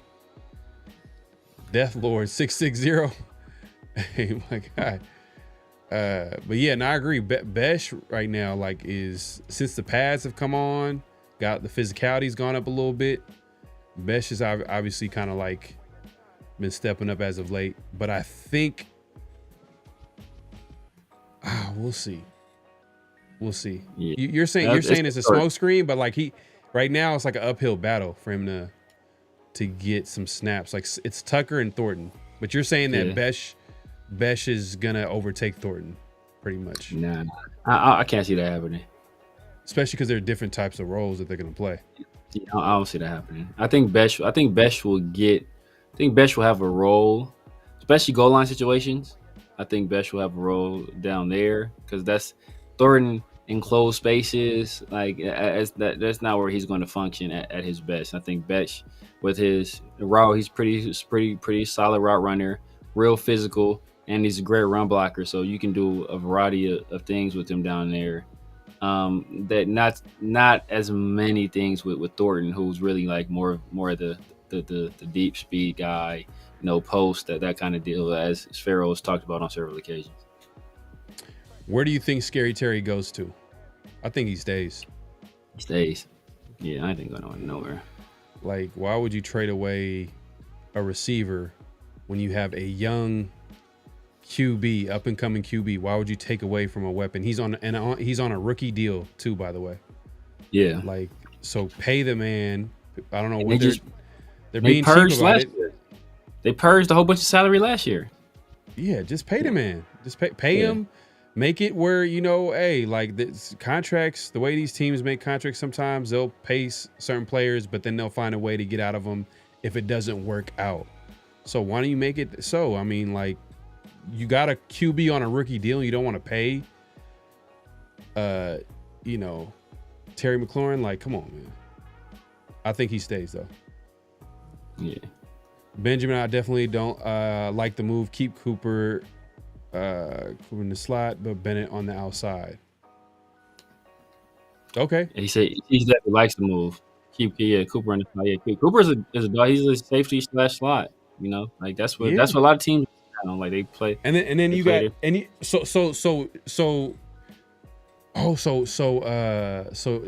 Jacorian's gonna start because you got DeJean. No, you got Keely Ringo. No. He's not. I think he's gonna overtake him. Yeah, but he said he's hurt. He said he was hurt or something, right, or something like that. I don't know if he was hurt, but it like some people are implying that like it might mean something that if Jacorian Bennett, they traded for Jacorian Bennett, that means like Jacorian might be coming for him. Okay. Let me see. Yeah, coming to take his spot. Yeah. As the starter. Yeah, because Quinyon is entrenched. Quinyon is entrenched. He's that guy. He ain't going nowhere. Let's see.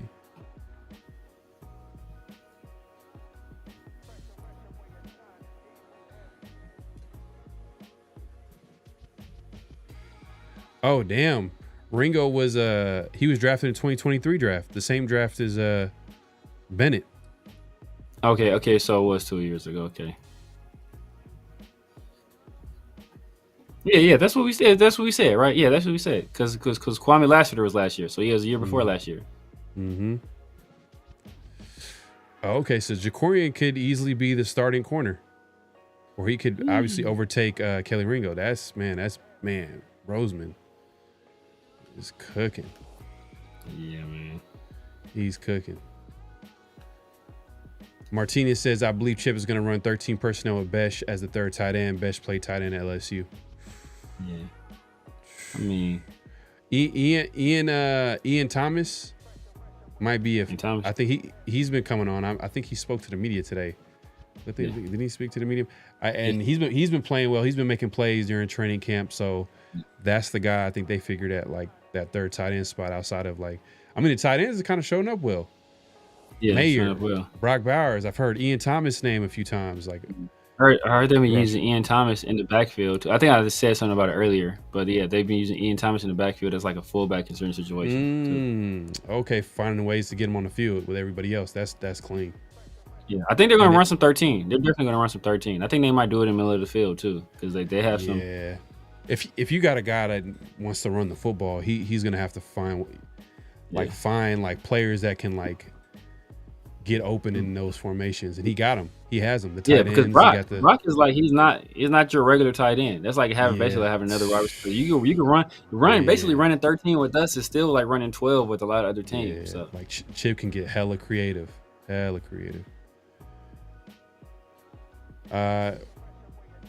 Position.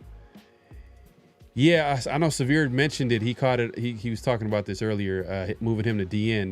That's kind of interesting. Maybe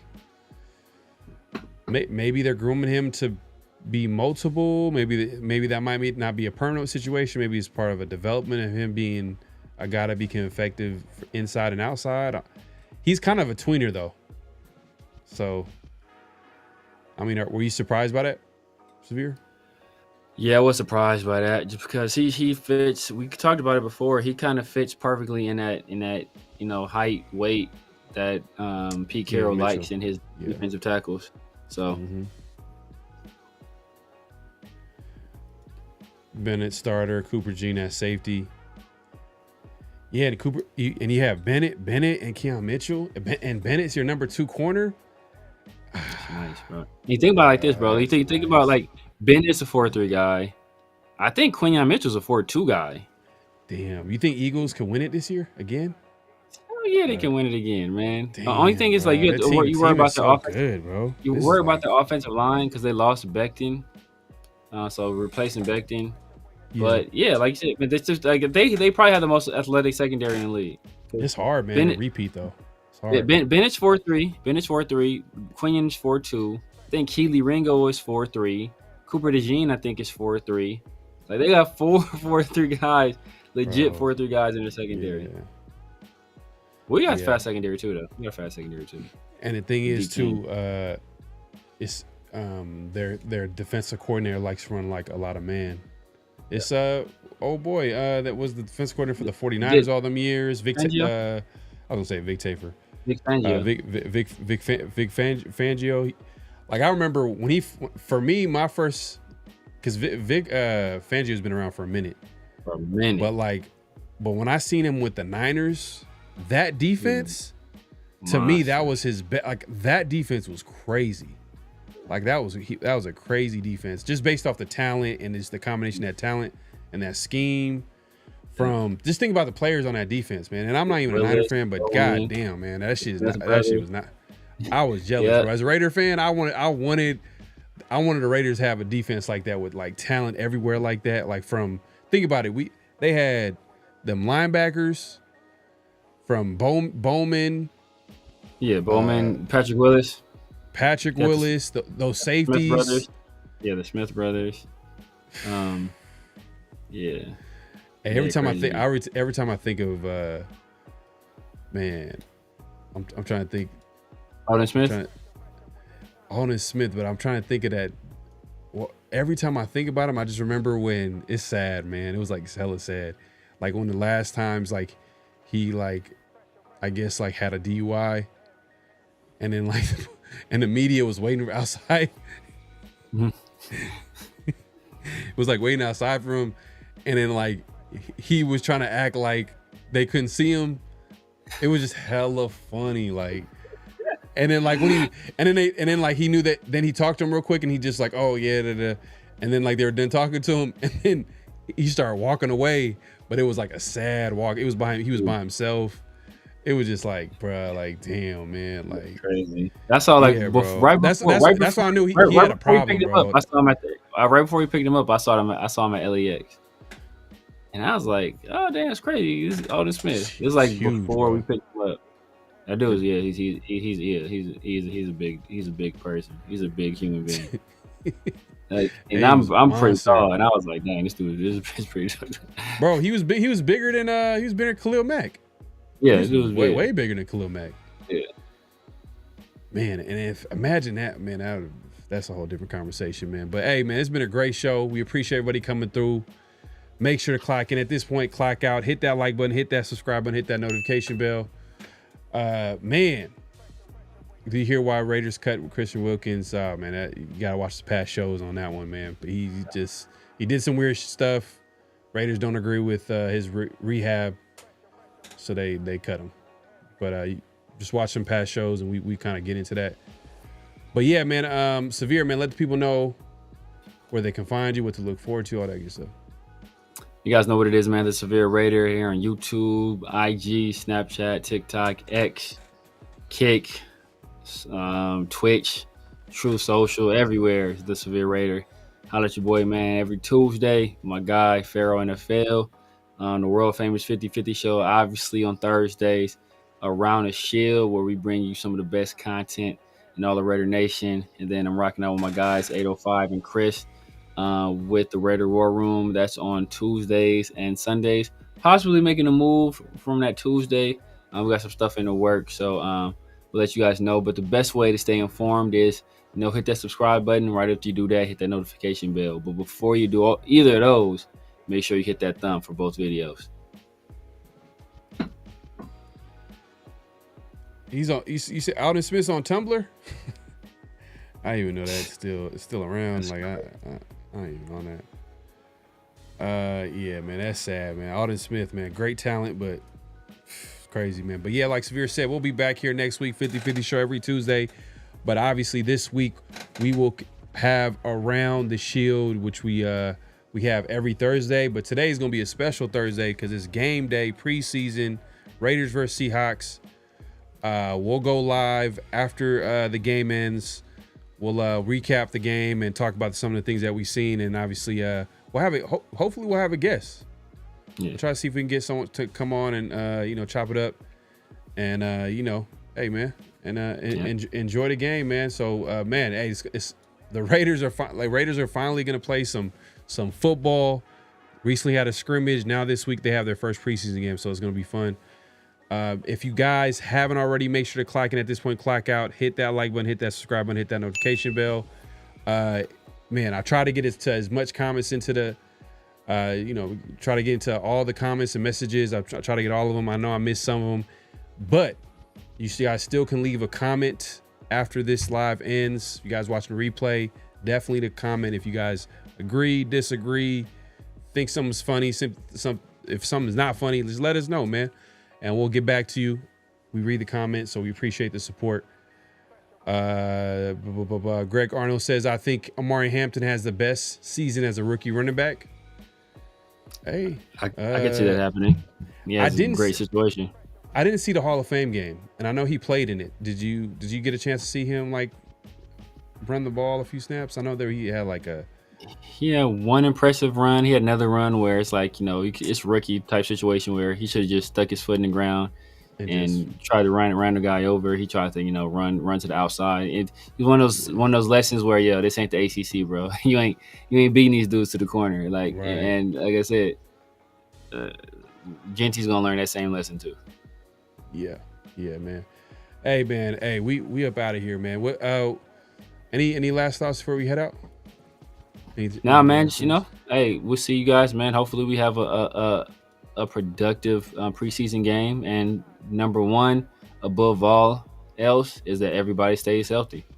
Oh, you know what? I mean, we shouldn't do no prediction for a preseason game. It don't really matter. Yeah, it doesn't matter. We could do like matchups. We could do matchups. Yeah. What are we looking forward to see preseason game? You know what? Honestly, I don't know, because I know they've been putting a lot of extras on Aiden O'Connell recently, but it seems that Cam Miller is a better fit for this offense. And I heard that Aiden O'Connell didn't look horrible in the scrimmage, but like there were times his bad plays were extremely bad. So I'm interested to see what Cam Miller does. Aiden O'Connell's been in NFL games. He's had those bullets flying. He's had success in the NFL, won games in the NFL. So we kind of know what to expect from him. But I want to see what Cam Miller does. I heard he was scrappy. Arm looked stronger than people expected, and he looked a lot more athletic than people expected too. Yeah, for me, O-line, D-line. I want to see the running game, and I want to see some of these receivers. I want to see the Jack Bashes. I want to see the Dante Thorntons. Yeah. Preferably, I want to see the starters play, but you can't have it all. I don't think they're going to be in there if at all. But we'll see if. I think maybe a series. I'm thinking maybe a series. Depending if they go if they go 3 and out, that'd be terrible. If they go 3 and out, then 2 series. But if they're able to go on an extended little drive, I think they'll stay in for at least 1 series. All right, man. There you have it, man. We'll be back here this Thursday, man. Make sure to tune in Around the Shield, man. We'll see y'all. See y'all soon, man. Peace. Just win, baby. Hello? You play to win the game. You don't play to just play it.